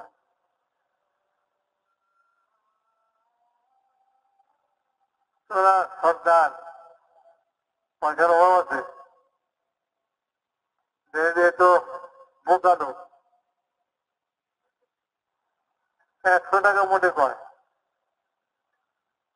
তাড়াতাড়ি দিয়ে পরে রেখে। আর লোকজন এসে কয় যে হ্যাঁ মিয়া, এত অল্প পয়সা দিয়ে দিলা, আরে তুমি লাখ চাইলেও তো দিত। কি করবো, আমি তো 100 উপরে মনেই জানি না। উম্মে কম আল্লাহ তাআলা দুনিয়াতে উঁচা করে দিচ্ছে, কিয়ামত পর্যন্ত জন্য উঁচা হয়ে থাকবে। বেলাল হাবশী রাদিয়াল্লাহু তাআলা আনহু, একজন কুরাইশি গোলাম, তাকে ইজ্জত দিতে আল্লাহ তাআলা। হযরত ওমরের মতো, হযরত ওমর রাদিয়াল্লাহু তাআলার মতন কুরাইশি সরদার কি বলতেছে, সাইয়্যিদুনা বেলাল, আমাদের সরদার বেলাল। যে বেলালকে গলায় রশি বেঁধা জানোয়ারের মতো হেসে মক্কার গলি গলিতে ফিরতেছে বাচ্চারা। একদিন বেলালের অবস্থা এই ছিল, রাতভর সবাই মিলা মারতে থাকে, সমস্ত শরীরটা 10 জনে মিলা তাকে চাবুক মারছে, শরীরে কি থাকে আর। দিনের বেলায় গরম রোদের উপরে শোয়ে দিয়া, গরম বালুর উপরে শোয়ে দিয়া বুকের উপরে ভারী পাথর চাপা দিয়ে দিচ্ছে, আর ওই অবস্থায় বলছে আহাদ আহাদ আহাদ। আর ওই সমস্ত মক্কার লোকেরা তাকে বলতেছে, বেলাল আহাদ আহাদ, আর কতকাল এইভাবে মরবি। কিন্তু হযরত বেলাল রাদিয়াল্লাহু আনহু একই কথা, আহাদ আহাদ আহাদ। আল্লাহ তাআলা ওই গরম বালুর উপর থেকে উঠাইয়া বুকের ভারী পাথর সরাইয়া আল্লাহ তাআলা সরদার বানায় দিতে সাইয়্যিদুনা বেলাল। কি লাগছে আল্লাহ? না টাকা লাগছে, না পয়সা লাগছে, না আমিরি লাগছে, না কিছু লাগছে, না পোশাক লাগছে, না খাবার লাগছে, কিছুই লাগে নাই। একজন হাবশী লোক, যার ঠোঁট মোটা, চেহারা কালো, দেখতে সুন্দর নয়, লকব পেয়ে গেছে মুয়াজ্জিন রাসূলুল্লাহ, আল্লাহ রসুলের মুয়াজ্জিন। কিয়ামত পর্যন্ত যেন মানুষের কাছে তার পরিচয়, আল্লাহ রসুলের মুয়াজ্জিন। আসমান মানা বলতেছে, আজ আজানের আওয়াজ শোনা যায় নাই, বেলাল আজান দেয় নাই, কারণ বেলালের প্রতিদিনের আজানের আওয়াজ আসমান মনে রাখছে। মেরে মোহতারাম দোস্ত বুজুর্গ, আওয়াজ পৌঁছাইতেও আল্লাহ তাআলার মাইক লাগে না, আমরা খামাখাই চিল্লাই, শোনা যায় না, শোনা যায় না, শোনা যায় না। মেরে মোহতারাম দোস্ত বুজুর্গ, হযরত বেলালের জমিনের আওয়াজ আসমান ওয়ালারা শুনতেছে কোন মাইক দিয়া, কিছুই লাগে নাই। মিনাতে রাসূলুল্লাহ সাল্লাল্লাহু আলাইহি ওয়াসাল্লাম খুতবা দিতেছেন, সাহাবারা বলেন আমরা প্রত্যেকেই নিজ নিজ অবস্থানে বসেছিলাম, নিজ নিজ অবস্থান থেকে আমরা রাসূলুল্লাহ সাল্লাল্লাহু আলাইহি ওয়াসাল্লামের খুতবা শুনতেছিলাম, আমরা কোনো একত্র হইনি, হুজুরের কাছে যেয়ে বসি নাই আওয়াজ শোনার জন্য। ওই দিনের আওয়াজ প্রত্যেকের কানে কে পৌঁছায় দিতে? আল্লাহই পৌঁছায় দিচ্ছে। আর ওমর রাদিয়াল্লাহু তাআলা আনহু খুতবা দেওয়ার সময় বলতেছেন, ইয়া সারিয়াতুল জাবাল, হে সারিয়া, পাহাড়ের দিকে পিঠ করো।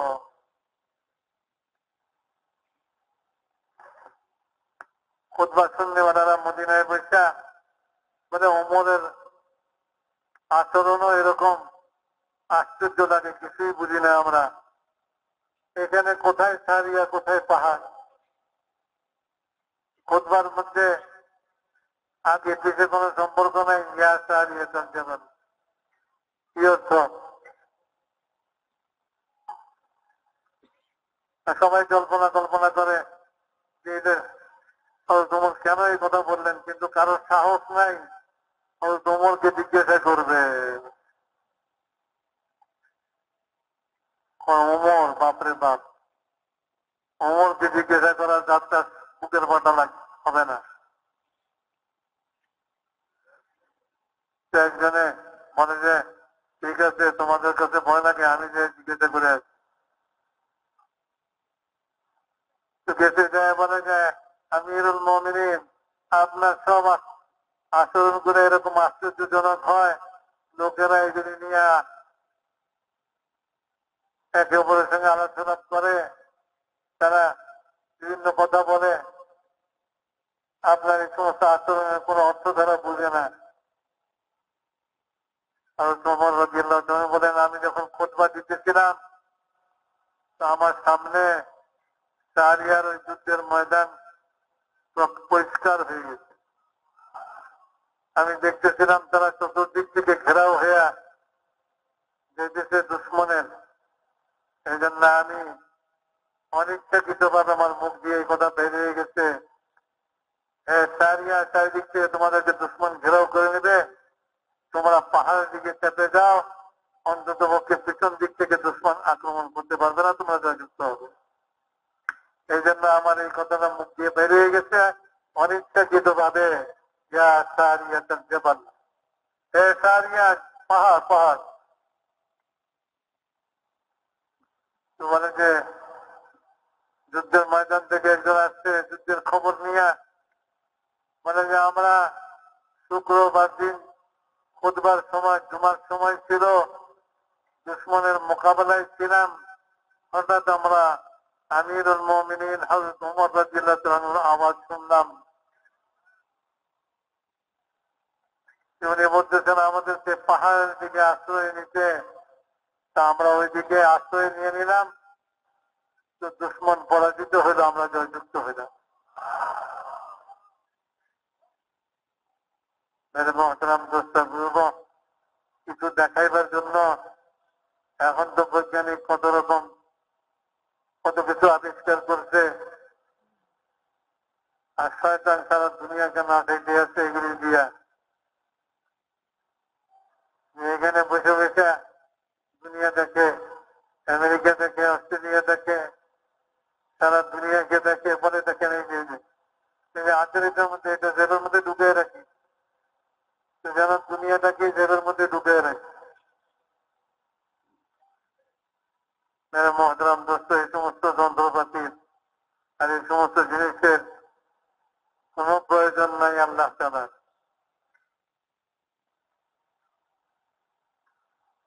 হাবশার বাদশাহ যারা যে মুহাজিরিনদেরকে আশ্রয় দিছিল, সে যখন ইন্তেকাল করলো নাজাশী, তো রাসূলুল্লাহ সাল্লাল্লাহু আলাইহি ওয়াসাল্লাম মক্কায় বসে খবর দিয়ে দিলেন, মদিনাতে বসে, যে তোমাদের ভাই নাজাশী ইন্তেকাল করছে,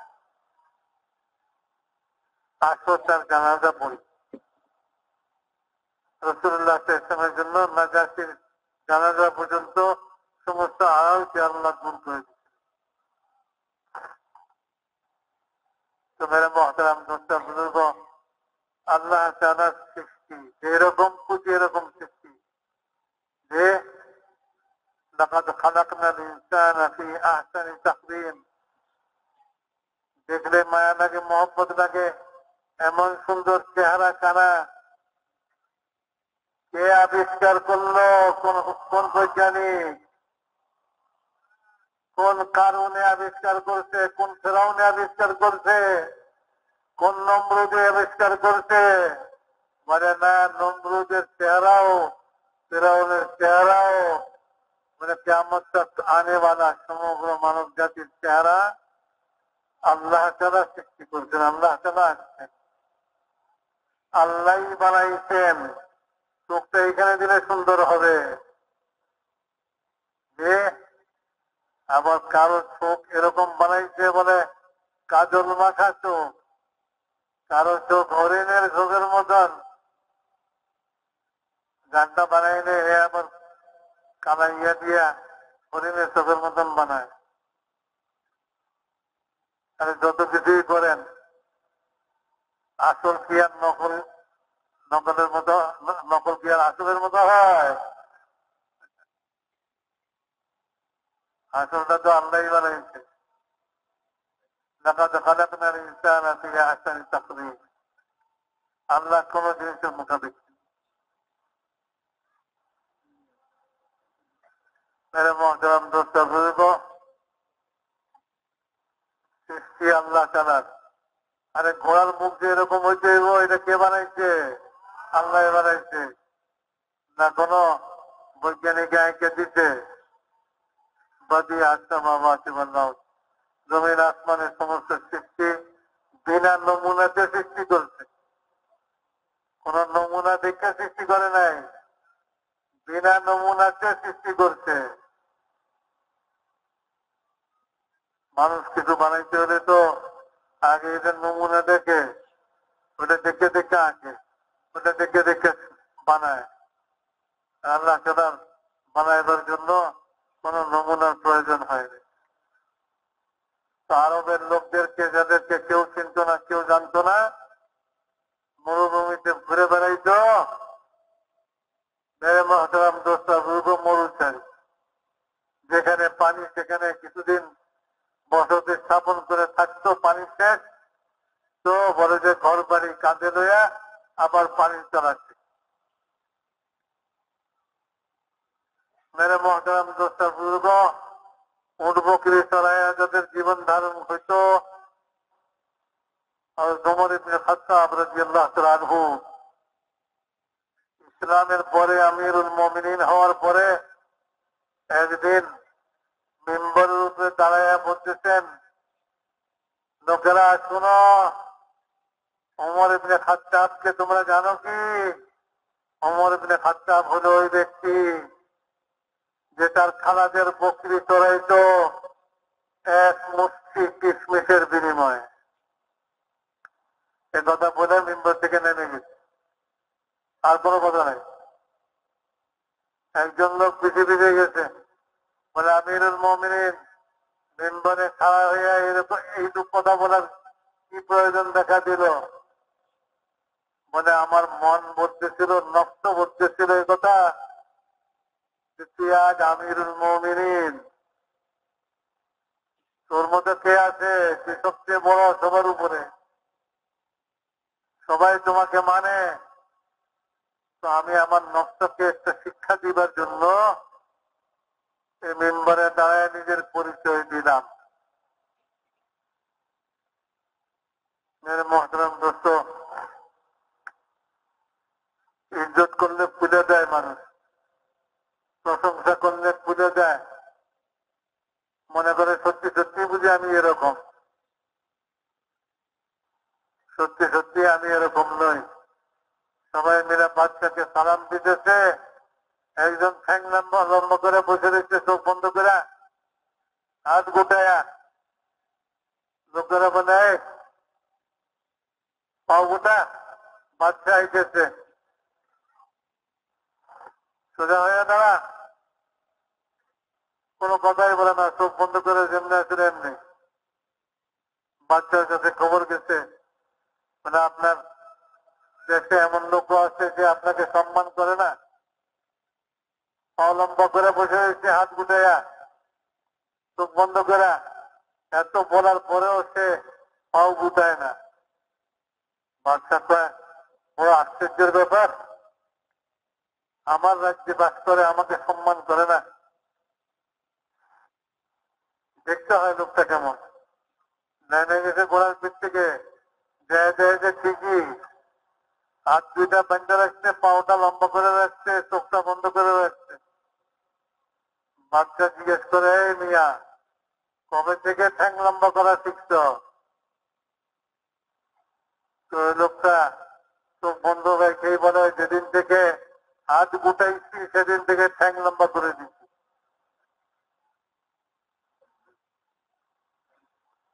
বাচ্চা মনে করছে আমার বোধহয় চিনে না, সেজন্য এরকম কথা কয়। বাচ্চা বলে, আমাকে চিনো? তো ওভাবেই বলতেছে, খুব চিনি, ভালো করে চিনি। বাচ্চা মনে করছে মাথায় কোনো দোষ আছে মনে হয়, মানে বলো দেখি আমি কে? তো বলতেছে, আপনি হলেন সে ব্যক্তি যে নাপাক পানি থেকে সৃষ্টি হয়েছে। আপাদ মস্তক সমস্ত নাপাকি নিয়ে নিয়ে ঘুরতেছেন, অতি সত্তর পোকা মাকড়ের খোরাকে পরিণত হবেন। আপনি সেই ব্যক্তি। বাচ্চা শুনে বলে যে হ্যাঁ, এই লোকটাই আমাকে চিনছে। আর এই যত লোক আমাকে সম্মান করে, আমার প্রশংসা করে, এরা কেউ আমাকে চিনে নাই। আসল তো আমি সেই।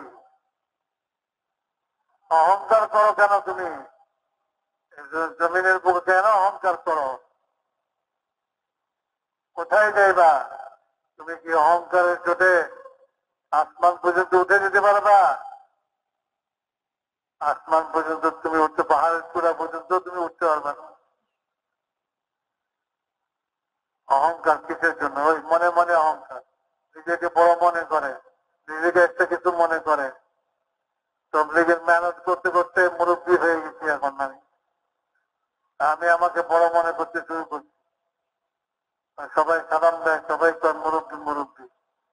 আমিও মনে করতেছি আমি বুঝি মুরব্বী হয়ে গেছি। আসলে আমার হাঁটি করতে এই কাল আল্লাহর সামনে খাড়া হতে হবে। আল্লাহ তাআলা কুদ্দুর মুরব্বী আমি হয়েছি, এটা আল্লাহ খবর নিবে। কত বড় মুরব্বী হয়েছিল তুমি?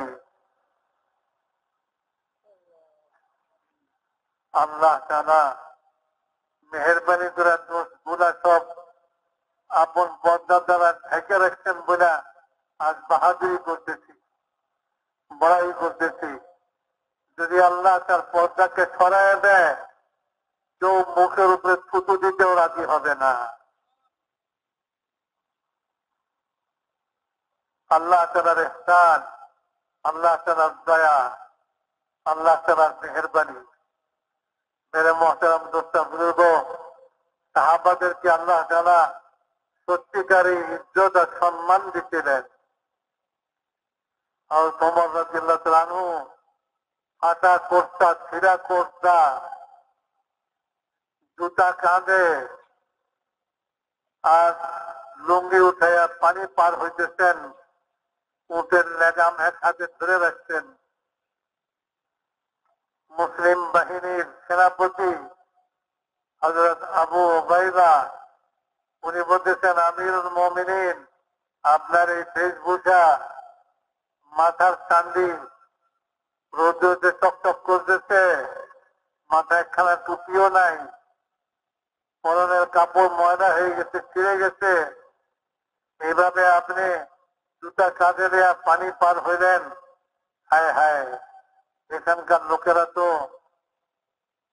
অত্যন্ত ভালো পোশাক পরে, ভালো খায়, ভালো ভালো ঘর বাড়িতে থাকে। আজ তো তাদের সামনে আমাদের বড় বেইজ্জতি হয়ে গেল। তোমার বুকের মধ্যে এক ঘুষা মারলেন আর বললেন, হ্যাঁ আবু উবাইদা, তুমি ছাড়া আর কেউ যদি এই কথা বলতো, তা আমি এমন তাকে শাস্তি দিতাম যে কিয়ামত পর্যন্ত উম্মতে মুহাম্মাদের জন্য শিক্ষণীয় বিষয় হইত। হ্যাঁ আবু উবাইদা, আমাদেরকে আল্লাহ তাআলা একমাত্র ইসলাম আর দ্বীন দিয়ে ইজ্জত দিয়েছে। যদি আমরা ইসলাম আর দ্বীন ছাড়া আর কোন জিনিসের দ্বারা ইজ্জত তালাশ করি, তো আল্লাহ তাআলা আমাদেরকে আবার সেই উটবুকি চড়ানোর কাজে মরুভূমিতে মরুচারি বানায় দেওয়ার আল্লাহ তাআলার কাছে কোনো কঠিন বিষয় না। কে চিনতো ওমরকে, কে চিনতো আবু বকরকে, কে জানতো ওসমানকে, আলীকে, কে জানতো সাহাবারাকে, কে জানতো বিলাল হাবশিকে? আল্লাহ তাআলা এরকম কওমকে আর জাতিকে এই ঈমান, আমান আর এর দাওয়াত নিয়ে যখন আল্লাহর রাস্তায় তারা বের হলেন, তো আল্লাহ তাআলা তাদেরকে ইজ্জত আর সম্মান দিলেন। যেখানে কোন সাহাবীর কবর জানা যায়, সেখানে মানুষের ভিড়, মানে এখান থেকে একটু বরকত নেই। মারা যাওয়ার পরে তাদের কবর থেকে পর্যন্ত বরকত নিতেছে। মেরে মোহতারাম দোস্ত বুজুর্গ, আল্লাহ রাব্বুল ইজ্জত এত বড় এক উঁচা কাম হুজুর আকরাম সাল্লাল্লাহু আলাইহি ওয়াসাল্লামের খতমে নবুয়তের তোফাইলে এই উম্মতকে দিছিলেন। যে কাজ দ্বারা ঈমান জিন্দা হইয়া আল্লাহ পাকের আহকামাত জিন্দা হয়ে দ্বীন জিন্দা হয়ে মেরে মুহতারাম দোস্ত এভাবে আল্লাহ তাআলা আসমান জমিনের সমস্ত সৃষ্টিকে আমাদের জন্য বাধ্য করতেন, যেমন সাহাবাদের জন্য বাধ্য করতেন।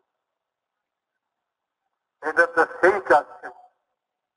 এই কাজের মধ্যে যে তার জান মালের কোরবানি এবং এই কোরবানির সঙ্গে অগ্রসর হবে এবং ঈমানকে দিনের ভিতরে স্থান দিবে এবং জীবনের প্রত্যেকটা ক্ষেত্রে আল্লাহ তাআলার ইতাআত করবে, আল্লাহ রাসূলের ইতাআত এবং আল্লাহ তাআলা আল্লাহ এবং আল্লাহ রাসূলের হুকুমকে মেনে দ্বীন মোতাবেক জীবনযাপন করবে।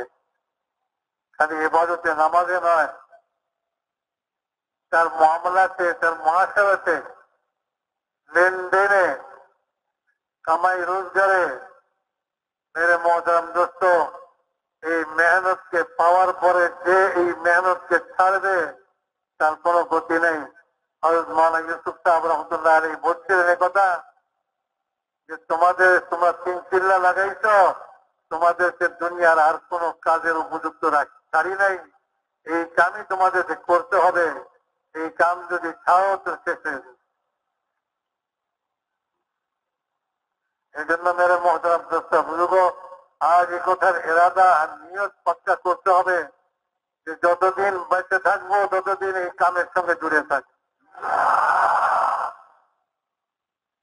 মেরে মুহতারাম দোস্ত বুঝব, কামের উসুল আদাব তরিকা তিন চিল্লা লাগায়া বারবার আল্লাহর রাস্তায় ধীরে ধীরে মকামে মেহনত করে করে এই কামকে আমরা শিখতে জানি।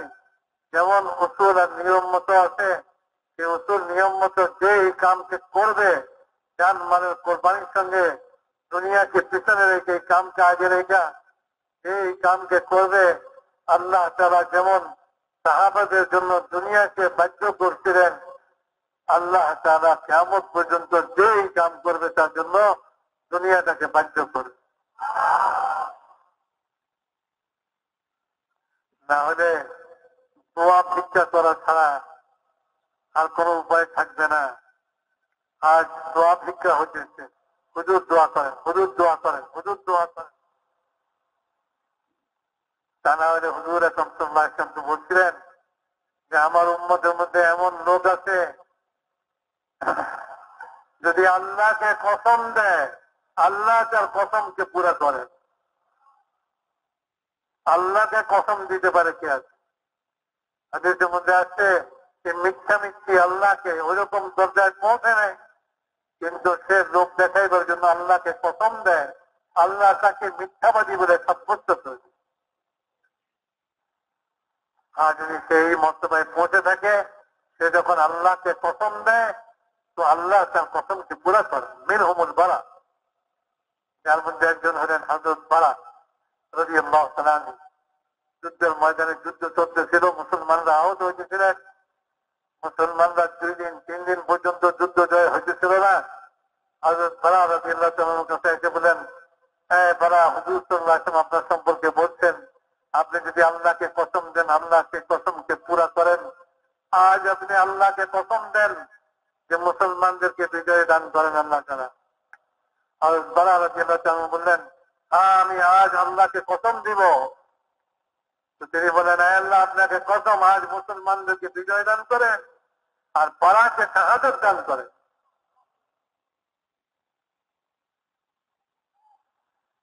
মেরে মুহতারাম দোস্তা বুজুর্গ, কোথায় আমরা, কোথায় তারা?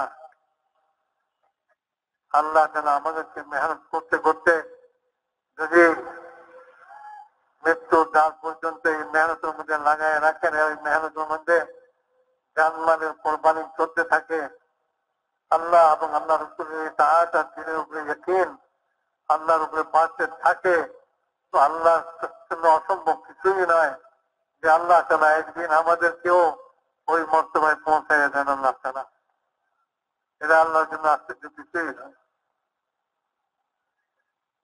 এই জন্য সবাই তৈরি আছে তো ইনশাআল্লাহ? হিম্মত করে বলেন কে ইনশাআল্লাহ এইখান থেকে নগদ, আপনারা তো সবাই 3 চিল্লা দেনে বানা, বছরে 3 চিল্লা লাগানোর জন্য অনেক আগে থেকে আওয়াজ করতেছে। এখন থেকে এখান থেকে 4 মাসের জন্য আল্লাহ রাস্তায় যাওয়ার জন্য কে কে তৈরি আছেন দাঁড়ান দেখে নিজের জায়গায়।